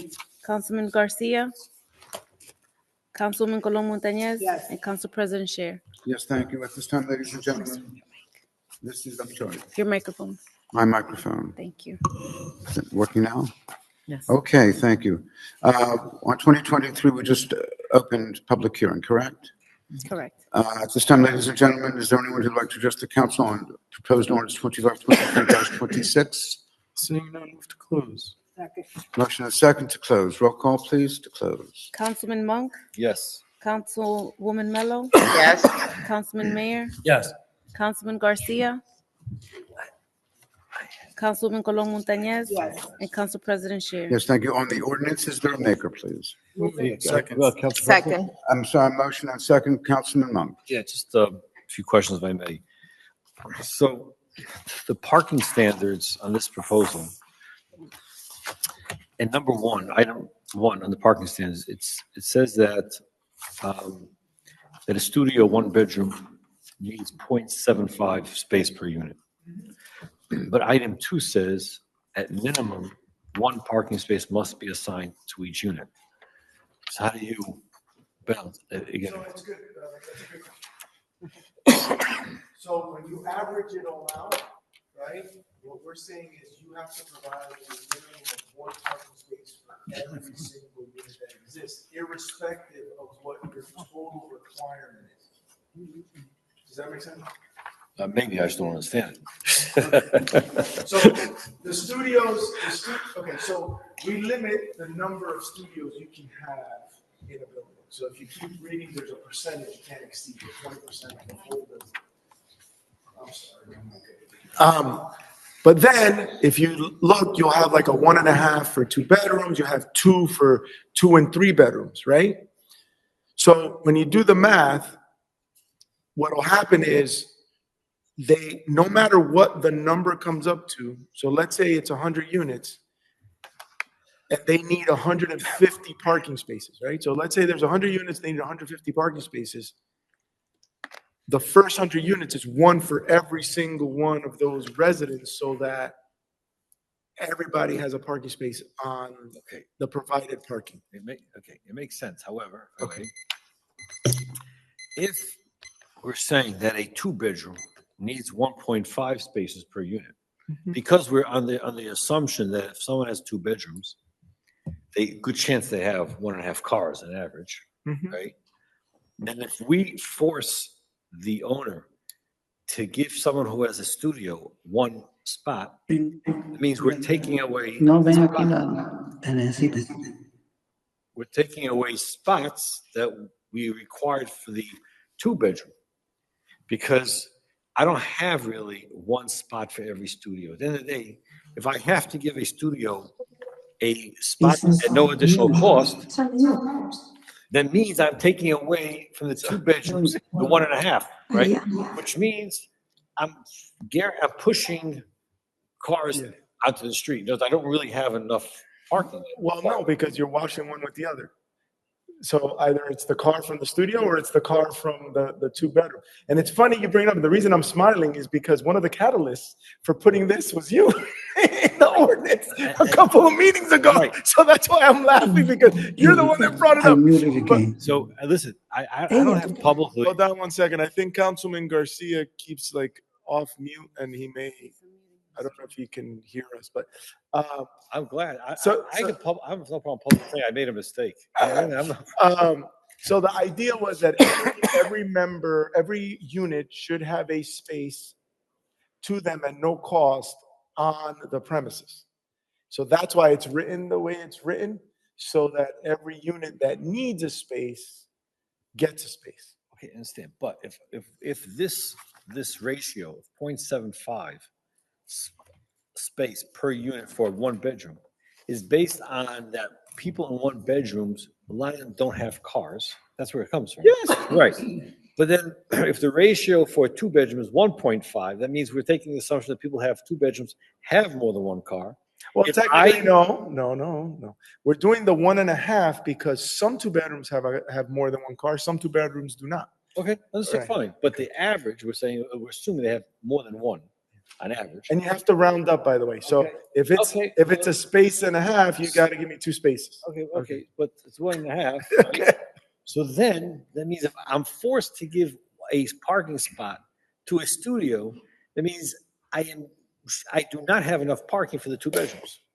So we have a financial guy saying he's shaking his head. So if you want to strike that, if that's a de minimis change, I'm just afraid that the next time I present it, you're going to tell me, where's the 1 spot for the I don't know if you recall that conversation we had about the spots and making sure they all have a spot and that they're parked in the. Right. So, I mean, I'm not disagreeing with your concept. I get it, but I'm just trying to tell you where it came from. That's point number 1. Okay, whatever we want to do with it, fine. Okay. Number 2 is that you see the whole theme here throughout this whole plan is that we need parking, right?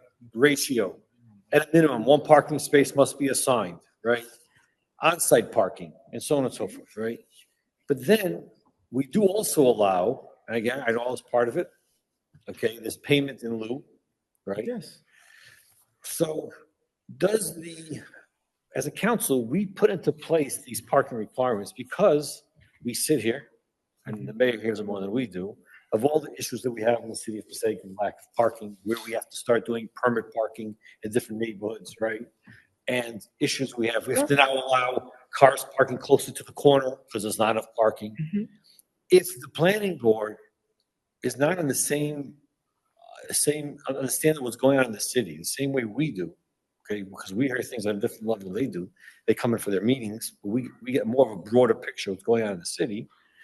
Then they might easily allow payment in lieu, or as it says in item 8, the plan acknowledges that the parking requirements set forth here and may require a waiver, right, exemption. So how do we know that the planning board, right, is in sync with all the things that we're passing to increase parking, because of all the different things, permit and park to the corner, so on and so forth?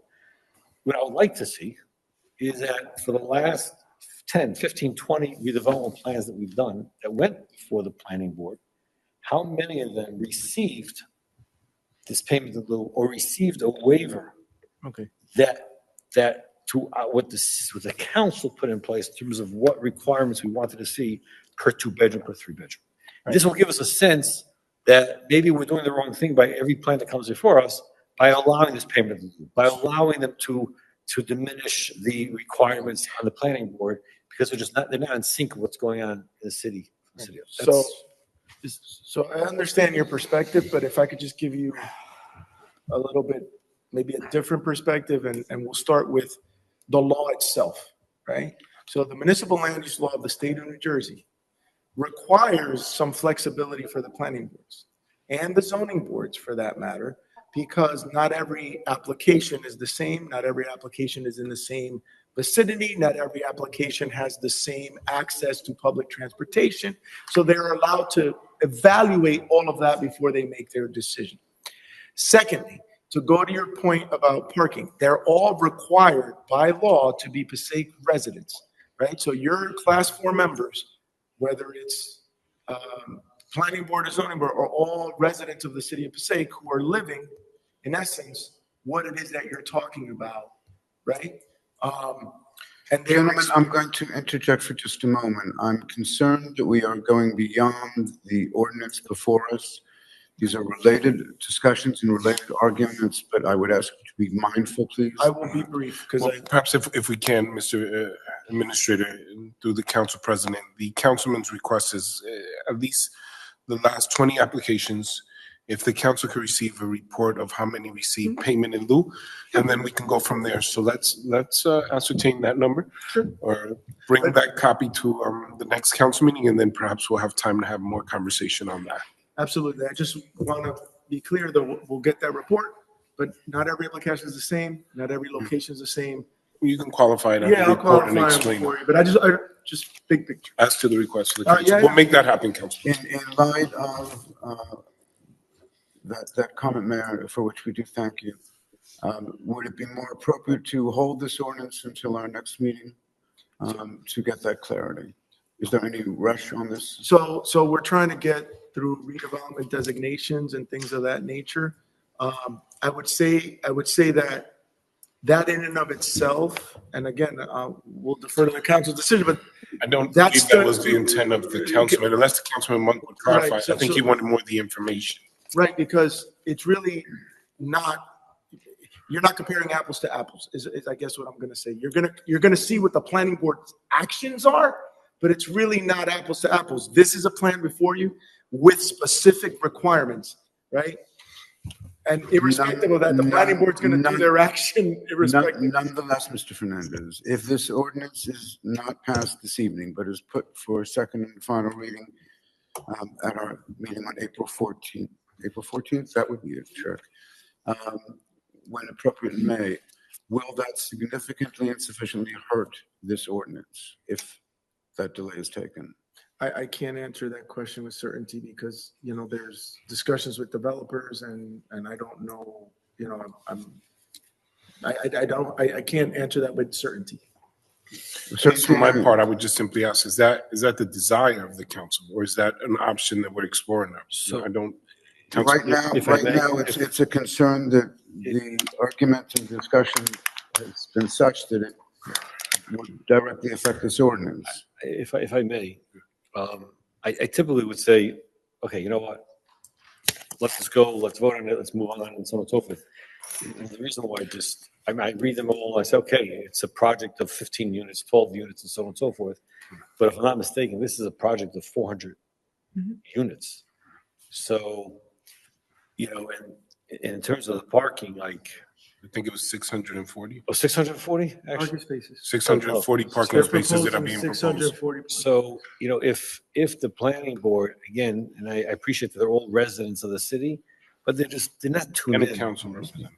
Yeah, well, Yes, I was gonna we have a say. council representative. Right, and the We have ex-council. the mayor's representative, and we have an ex-councilman whose biggest pet peeve is parking. Like, he brings it up at every single meeting. He'll shut down. Now, just to clarify, yes, and you can be very clear, that's Councilman, former Councilman Daniel Schwartz. Yeah. So we have Councilwoman Maritza Colon Montañez, former Councilman Daniel Schwartz, Right. residents, but I do want to stress that they have 640 parking spaces that they have proposed. Right. And just so you know, one of the ones you're gonna see on the list is one that he literally, right? Councilwoman said, come back to us when you got more parking.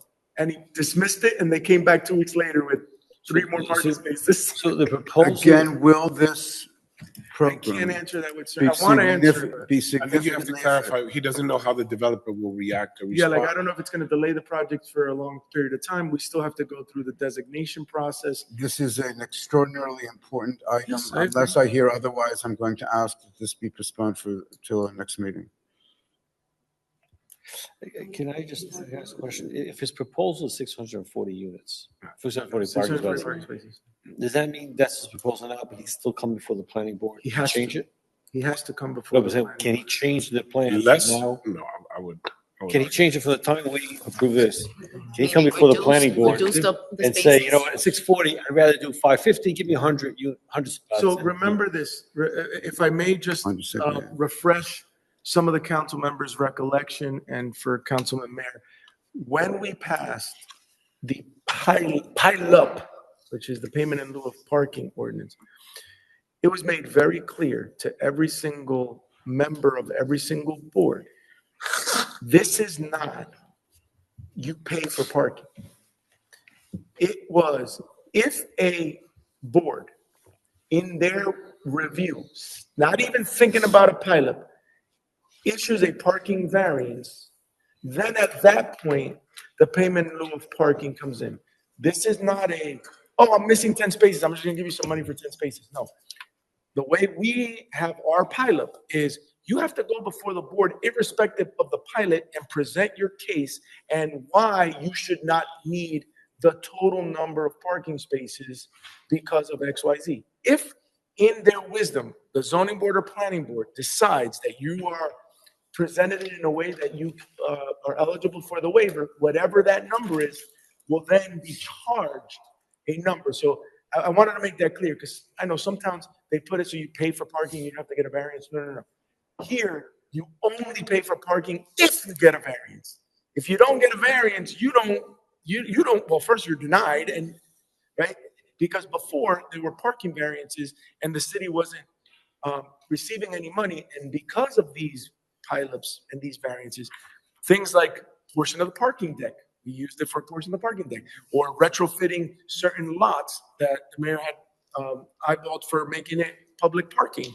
And that's kind of how we use it, but you can't come in as a developer today and say, I'm short 20 spaces, I'm just gonna hit you off with $30,000. Like, that's not how that works. I'm just And I answering. appreciate that. Councilman, if I could ask that we sum up a conversation. Yeah, okay, fine. I'm just, Where are you holding, Councilman Long? it's a very big project. It's 400 units. And I would love to have a little more clarity of what, or maybe tighten this up in terms of what the board could do. Or at least look at the history of not only what the planning board has done in terms of payment in lieu, but as well as what the board has done regarding the parking standards, residential site improvement standards of minimum 0.75 space for a 1 bedroom, 1.5. Have they diminished those requirements besides the payment in lieu? Because what's the history here? Or do we need to tighten this up before we approve a 400 unit? So the reason that language is in there the way it's in there, it's because the planning boards and zoning boards have that ability today. All we did was, because this is a redevelopment plan, is grab what the law has them do today, separate apart, and I put it in here so that it maintains the same, the boards maintain the same power. That's why it's written the way it is.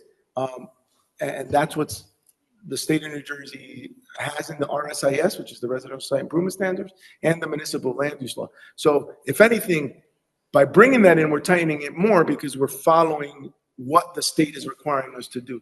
So I don't want to confuse the two. So the plan is built around a specific site, but it mimics what your zoning ordinance and your, what the planning board and zoning board's rights are as a board. So that's why it's written in the way it's written. So just so you understand, if you, let's say this doesn't exist, the planning board and zoning board still can have the right to do those things, right? Councilman Mayor, please. This is still a redevelopment site. If they were to diminish or decrease the required spots that was given to them by the council and at this site, that would have to come for reapproval by the council, correct? So if they went from a 1.14 to 1.11, they would not have to come back? Not for that. They would have to come back for any use changes that exceed the numbers that are in here. So if in that thing, if in the report it says 490 and they come in with 600 units or 500 units, the board cannot vote on it. It has to come back to the council. So it would seem, if I may, forgive me, Councilman, it would seem that this is a matter of extreme importance. I'm informed that next Tuesday, the planning board will be meeting. Am I correct, ma'am? To May 6th, and then June 3rd is the following. May 6th and then June 30th. What I'd like to do with the council's permission is to ask that we put this item on hold and exchange it for a meeting a week from tonight, where we will revisit the item for a vote. Is that to everyone's pleasure? What are we gonna ask the planning board if they already? That will be taken care of with the administration and with our city clerk. What? I'm sorry, what are we asking the planning? I'm gonna get a report on the last redevelopment plans, right? And what the outcome was for parking variances. That was my understanding. So the last, a bunch of redevelopment plans. What I'm looking for, trying to figure out if it will work, and I'm not making more things even more bollocks up than they are already, is by calling for a week from tonight for the council to meet again to discuss this 2523-26. And that before that time, the planning board meet, discuss the issue, and have whatever clarity needs to be had that might address Councilman Monk and other questions. You can't go before the planning board until we vote on it here. Yeah, you can't. Senate. Then what we'll do it in that order, in the correct order. Does that satisfy you, Councilman? Yeah, again, I think it's a very large project and probably a few weeks is not, obviously everyone has their timeline, but this is big. This is very big, and I'd like to just get a better handle of what's coming down here. I'm trying to respect everyone's beliefs here and concerns here, and forgive me if I'm not doing quite the job that you would like. But I'd like to ask at this time that the council vote down. Well, did we have a vote? No, carry it to the. To carry it to the next meeting. To the The next vote meeting. to carry, motion and second Table it to to the next. table it to the next meeting of the council, right? Motion. There's a motion, is there a second? You have to take away. Right, there was already a motion. You have to remove, take it back, your motion. Do I need to take back the motion? Yes, I do need to take back, who voted, It I wasn't- voted positively on the wasn't motion, voted I on. vote for, That was bring it back. Let's Yeah, move to it carry. wasn't- Motion That's in a it. second. It wasn't- All I have to do is say what the motion in second is for. Who Who was the two? I don't remember. So it was, It Mayor was- Colon. Yeah, but I still have a question. I still don't understand. We're just taking it back to the planning board so they can go No, no. about the parking. It cannot go to the planning board and that's. We're carrying to the next council meeting. Oh, okay, okay. I guess I'll get a report of. No, 'cause I was like- whoever moved it, you like So to it was carry, it, Mayor whoever it was, Armstrong. okay, I move it, to carry. Yeah. I move to carry. May I have a second? Second to carry. Roll call, please. To carry. Councilman Monk? Yes. Councilman Love?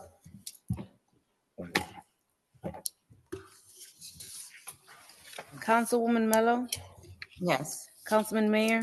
Yes. Councilman Garcia? Yes. Councilwoman Colon Montañez? Yes. And Council President Scher. Yes, this vote is without prejudice. We're up to number 3. Please propose an ordinance 2524, an ordinance amending chapter 128 employer regulations to add articles in worker payment protection and anti-coercion introduced at the April 14 meeting council meeting. Is there a motion, please, to open public hearing? Move. Motion and second. Also, we have Councilman Monk, Yes, move to. Council President, I believe that the administration wanted to amend the agenda to remove this ordinance because there is a new version of it scheduled for first All reading. right, I'm sure the administration sent in the necessary paperwork, and unsurprisingly, I don't have it. So how do we correct? It's in there. So what happened, Council President, is it went from second reading, so from first reading to second reading, there was a non-de minimis change. And that's why it's put back on for first It reading. was So just cleaning up a language that the attorney said was not the minimus, and we cannot change the language and vote on it. So we want to withdraw it, add that language to fix it, and then start again. So you have it as first reading. So it's on there as first reading. So it's simply a motion to amend the agenda to remove this from the agenda. That's what we're doing. Is everyone in favor? I move to remove this item from the agenda. second. Roll call to, Councilman Monk, Yes. Councilman Love, Councilwoman Mello, Yes. Councilman Mayor, Yes. Councilman Garcia, Yes. Councilwoman Colon Montañez, Yes. and Council President Scher. yes, thank you. Now what? We just removed item number 3 from the agenda. Now And we're we're going moving on to number 4? Yes, sir. Okay. Number 4, please. Proposed ordinance 25-25-26, an ordinance amending the city code of the city of Passaic, chapter 259, streets and sidewalks, article 2, street excavations, telephone booths, subchapter 249-12, definitions, and 259-7, rules and regulations governing excavations to establish a 5-year roadway moratorium and enhance restoration requirements for recently improved city roadways. Is there a motion, please, to open public hearing? Motion to open public hearing. Second. Motion and second. Councilman Monk, Yes. Councilman Love, Councilwoman Mello, Yes. Councilman Mayor, Yes. Councilman Garcia, Yes. Councilwoman Colon Montañez, Yes. and Council President Scher. Telephone booths? At this time, ladies and gentlemen, the council is deliberating proposed ordinance 25-25. Is there anyone who would like to address the council? Seeing no hands, move to close the public hearing. Motion and second on telephone booths. Roll call. Councilman Monk, Yes. Councilwoman Mello, Yes. Councilman Mayor, Yes. Councilman Garcia, Yes. Councilwoman Colon Montañez, Yes. and Council President Scher. Yes, thank you. Yes, so if I may, the reason it says telephone booths, that was the existing title. I have no problem. I'd be more comfortable if we had telephone booths right now. So basically, this is something that we've had a lot of conversation about. The mayor has been adamant. These road moratoriums. Ricky, I think you were all okay with it. Oh, okay, then I'll be quiet. Is anyone not okay with it? Okay, did we see no hands? Yes, we did. We already closed. Okay, then let's On roll the call, ordinance. please. We needed a Did. On the motion and a ordinance. second On to the adopt. ordinance. On the ordinance. Move. Second. Councilman Monk, Yes. Councilman Love, Councilwoman Mello, Yes. Councilman Mayor, Yes. Councilman Garcia, Yes. Councilwoman Colon Montañez, Yes. and Council President Scher. Yes, thank you. Item Pass. number 5, sir. Number 5. Yes. Proposed ordinance 25-26, an ordinance appropriating $6.6 million on behalf of the city of Passaic, including $1.6 million available in the city's reserve for road, sewer, and park improvements, and $5 million grant expected to be received from the state of New Jersey Departments of Community Affairs to provide for drainage improvements throughout the city. Is there? Move to open public hearing. Second. Moved and seconded. Any comments, ladies and gentlemen, who would like to address the council on 25-26? We're good. Councilman Monk, Yes.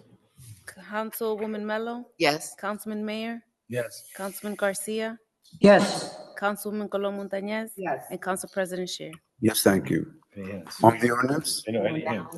Any hands? Ladies and gentlemen, the council is deliberating 2526. Kind of, is anyone like to address the council at this time? See no hands, I'm moving to close. Second. Hearing. Motion and second to, Close. thank you. Councilman Monk. Yes. Councilman Mello. Yes. Councilman Mayor. Yes. Councilman Garcia. Yes. Councilwoman Colon Montañez. Yes. And Council President Chair. Yes, thank you. Motion on the, Motion on, The ordinance. motion on the ordinance, motion to accept 25-26. So move. I think that was a first and a second. Okay, Councilman Monk. Yes. Councilman Love. Yes. Councilwoman Mello. Yes. Councilman Mayor. yes. Councilman Garcia. Yes. Councilwoman Colon Montañez. Yes. And Council President Scheer. Yes, thank you. Up to communications, Roman numeral 7, items 6 to 9. Are there any questions on 6 to 9? Seeing no lights at this time, is there a motion please to accept 6 to 9? Second. One second, roll call, please. Councilman Monk. Yes. Councilman Love. Yes. Councilwoman Mello. Yes. Councilman Mayor. Yes. Councilman Garcia. Yes. Councilwoman Colon Montañez. Yes. And Council President Scheer. Yes, thank you. All matters listed to be routine in nature, items 10 through 19, please. Are there any questions, please, on 10 through 19? Move. Second. Motion and second. Roll call, please. Councilman Monk. Yes. Councilman Love. Yes. Councilwoman Mello. Yes. Councilman Mayor. Yes. Councilman Garcia. Yes. Councilwoman Colon Montañez. Yes. And Council President Scheer. Maritza, who do you work for? Maritza, who do you work for?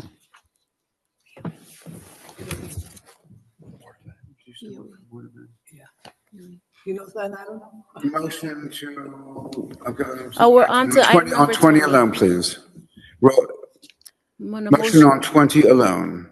Move. Second. Motion and second. Roll call, please, on 20 alone. Councilman Monk. Yes. Councilman Love. Yes. Councilwoman Mello. Yes. Councilman Mayor. Yes. Councilman Garcia. Yes. Councilwoman Colon Montañez. And Council President Scheer. Yes, thank you. Roman numeral 8 on our agenda, budget introduction, current year 2025-21.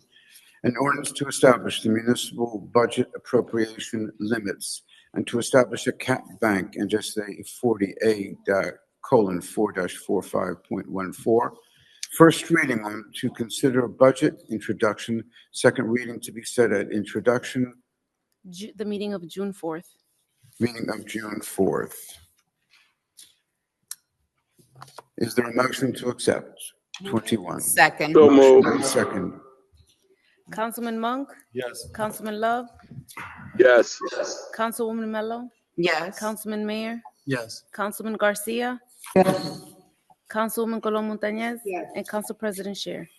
Yes, thank you. Resolution authorizing the current year 2026 municipal budget to be read by title.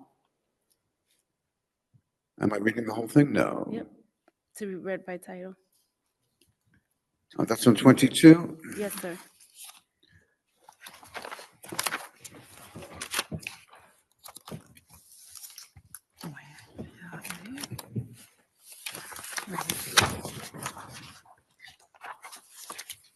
I'm reading all of 22. Resolution authorizing the current year 2026 municipal budget to be read by title only. Whereas the local budget law NJSA 40A-4-5 allows the municipal budget to be read by title only at public meeting of the municipal council. Now therefore be it resolved by the City Council of the City of Passaic, with no less than a majority of the full membership concurring that the current year 2026 municipal budget of the City of Passaic shall be read by title only, and be it further resolved that 3 certified copies of the budget, once approved, shall be transmitted to the Director of the Division of Local Government Services 3 days after the approval, and be it further resolved that the budget shall be advertised in accordance with NJSA 48:4-6, and a public hearing shall be held prior to approval in accordance with NJSA Title 40A:4-8. Signed by Council President and the City Clerk. Is there a motion to accept this resolution? Move it. Motion Second. and second. Roll call, please. Councilman Monk? Yes. Councilman Love? Yes. Councilwoman Mello? Yes. Councilman Mayor? Councilman Garcia? Yes. Councilwoman Colon Montañez? Yes. And Council President Shear. Yes, thank you very much. We're up to resolutions. Item number 23, the On introduction of the 23, budget. we need Motion in a second to a introduce the motion. Is there a budget. motion, please, to accept 23? Move. Motion Second. and second to 23, Councilman introduction Monk? of the budget. Yes. Councilman Love? Yes. Councilwoman Mello? Yes. Councilman Mayor? Yes. Councilman Garcia? Yes. Councilwoman Colon Montañez? Yes. And Council President Shear. Yes, thank you. We're up to resolutions. Roman numeral 9 on our agenda. 24 is a resolution to authorize a closed executive session. Ma'am, do we need a closed? No, Council President. Mr. Fernandez? It would depend on the conversation on 30. Because that's the health benefits. Well, let's see if there's any questions. on it. Yes, absolutely. I was, Anyone else have any issues? I was gonna ask. So is there objection to taking 30 for reconsideration at a later date without prejudice? Why don't we take 30 off? And if we could be talking about resolutions 25 through 32 less 30.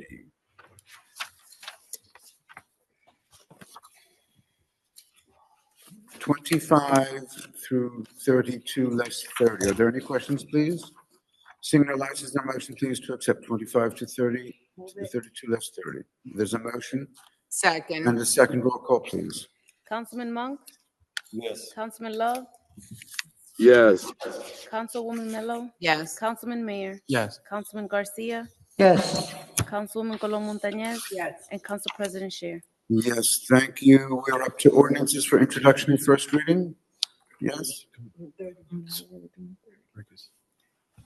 We have not, do we need to do 30? Yeah, you have to pass 30. Okay. And we have to do it separately. Okay. Is there a motion, please, to accept resolution number 30? Councilman Hahn. Yes, like, can we need full session for this? No, I can tell you what it is. And if you want to get into like details about Then we need to go into like close. things that may hinder our ability to negotiate with all so what this does is, we're moving to lower expenses for employees as well as the city. They're going into. You're comfortable with this, Mr. Fernandez? Yeah, a high deductible plan. I was part of it since its inception, like it's almost written on the back of my hand.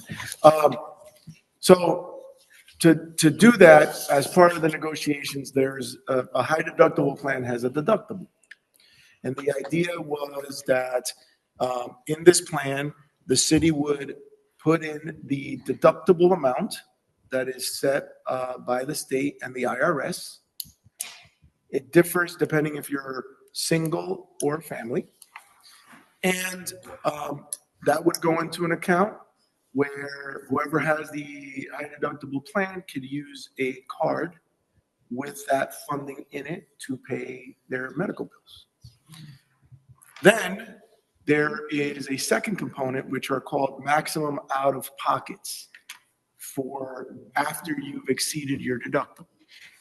There's the in-network maximum out-of-pocket, and then there's an out-of-network maximum out-of-pocket. What this would do would create an HRA, which is a post, and this is the way the IRS requires it, a post-deductible HRA to then offset the maximum out-of-pocket in an in-network, which is $2,000 more. So it's whatever the deductible is and a maximum up to the $2,000 that would be in this HRA, which is a health reimbursement account. So in a normal world, you have your HSA. If you don't reach your deductible, you never have to use the HRA, so you never need the HRA card. You use your HSA, you pay whatever you got to pay. Perfect.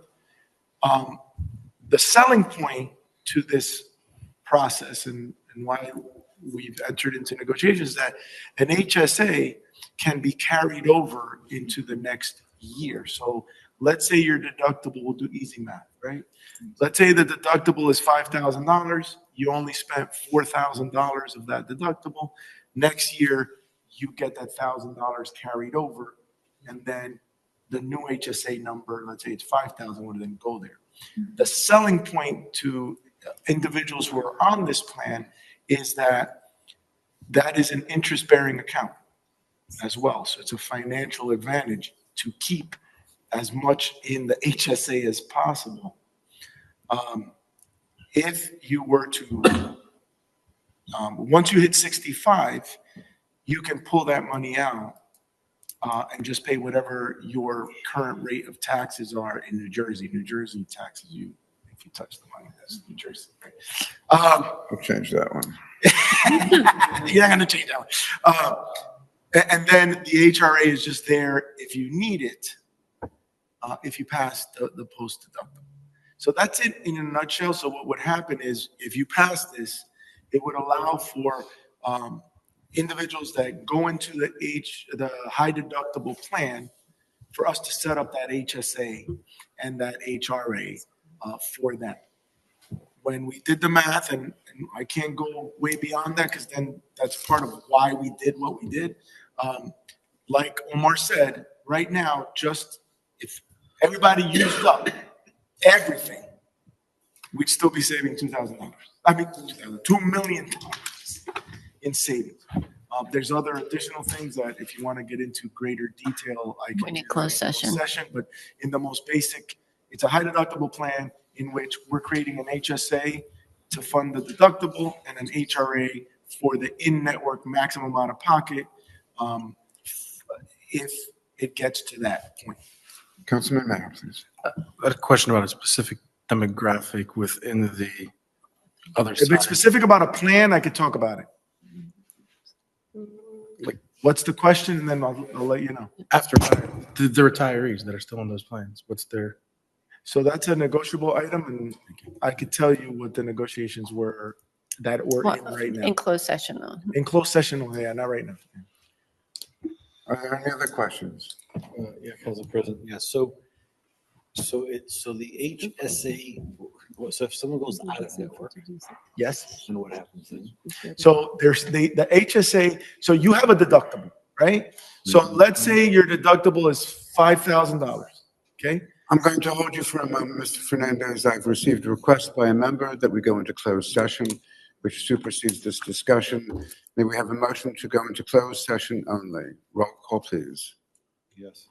Who gave the motion? I make the motion. Second. Councilman Monk? Yes. Councilman Love? Yes. Councilwoman Mello? Yes. Councilman Mayor? Yes. Councilman Garcia? Yes. Councilwoman Colón Montañez? Yes. And Council President Scheer. Yes, thank you. Everyone who is not vital to these conversations, I need you respectfully to vacate.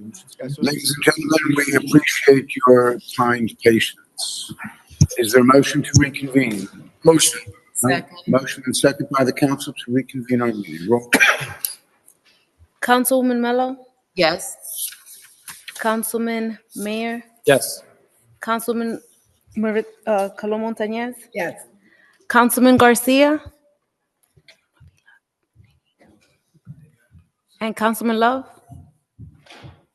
Council President Scheer. We are on resolution number Your 30. vote. I'm sorry? Your vote. Yes. My vote is a yes. Thank you. That's to go into public session. Correct? That's to reconvene. Well, now we're voting on, To open. move it. On resolution number 30, a resolution authorizing the creation, implementation, and funding of health savings accounts and health reimbursement accounts in connection with health plans coverage. Is there a motion to accept, please? Motion to accept. Second. Motion and second. Roll call on number 30 only. Councilman Love? Councilwoman Mello? Yes. Councilman Mayor? Yes. Councilman Garcia? Councilman Colón Montañez? Yes. And Council President Scheer. Yes, thank you. Up to Roman numeral 12 on our agenda, ordinances for introduction and first reading. Number 33, Proposed ordinance amending the designation of restricted parking for disabled persons by license plate and number. Is there a motion to accept for sit down for second and final reading at our meeting of May 19th. 19? Motion. Second. Motion and second. Roll call, please. Councilwoman Mello? Yes. Councilman Mayor? Yes. Councilwoman Colon Montañez? Yes. And Council President Scher. Yes, thank you. Please, number 34, proposed ordinance authorizing the execution of an agreement for payment in lieu of taxes with Spear Village Preservation Owner LLC. Is there a motion to accept for second and final reading at our meeting Quick question. of May 19th? Question on that one? I will take a brief question, given the hour, Councilman. Who's the owners of that property currently? The Spear Village? Yeah. And the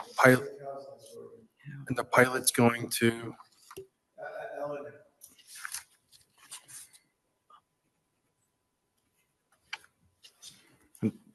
is there taxes currently on the property? So what's gonna happen is, there is an agreement between the housing authority and the developer. The developer needs the resolution to then go to the HMFA, the housing Finance. mortgage finance agency, so that they can get their mortgage. Based on that, they're entitled to the pilot. Is there current taxes on the property from that? There are. The current taxes on the property for the entire property, which is 6 buildings, including plus a building for the housing authority offices, is what is it, 157, something like that. This would be just for the 4 buildings in the back, so it's a separate block and lot from the other buildings in the front. This is the rehab portion of the project, where the rehab portion is going to be completely 100% affordable, so that, you know, people from the units, once it's repaired, they can go there.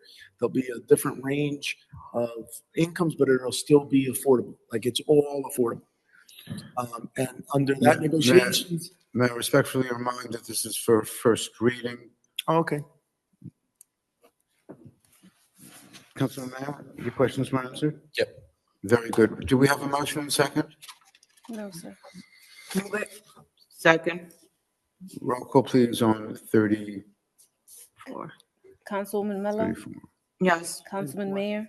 Yes. Councilwoman Colon Montañez? Yes. And Council President Scher. Yes, thank you. Number 35, please propose ordinance amending Chapter 128, Employer Regulations, to add Article 2, Worker Payment Protection and Anti-Coercion. Is there a motion to sit down for second and final reading at our meeting of May 19th? Move it. Second. Motion and second. Roll call, please. Councilwoman Mello? Yes. Councilman Mayor? Yes. Councilwoman Colon Montañez? Yes. And Council President Scher. Yes, thank you. We're up to payment of bills. Limited number of 11 on our agenda. Are there any questions on the bills as presented by the clerk? Seeing no lights at this time, is there a motion, please, to accept the minutes? Move it. The bills. Second. Motion and second. Councilman Love? Yes. Councilwoman Thank you. Mello? Councilwoman Mello? Yes. Councilman Mayor? Yes. Councilwoman Colon Montañez? Yes. And Council President Scher. Yes, thank you. Administrators report, Mr. Fernandez. None at this time. Mr. Mayor, sir? Briefly, today was Cinco de Mayo. We had the Council General, whose office is in New Brunswick, come down here. Mariana Diaz, representing the city, was Abril Morales, Commissioner on the Board of Education. And they had a ceremony at the General Zaragoza statue. That's it. Very lovely, thank you. Are there any other points for members? Seeing none at this time? Motion. I'm sorry, please. No, I said no. There is a motion. Is there a second, please, to close? Second. Motion second to adjourn. Roll call to adjourn, please. Councilman Love? Yes. Councilwoman Mello? Yes. Councilman Mayor? Yes. Councilwoman Colon Montañez? Yes. And Council President Scher. Yes, thank you. This meeting is adjourned. Thank you, ladies and gentlemen, for your kind patience.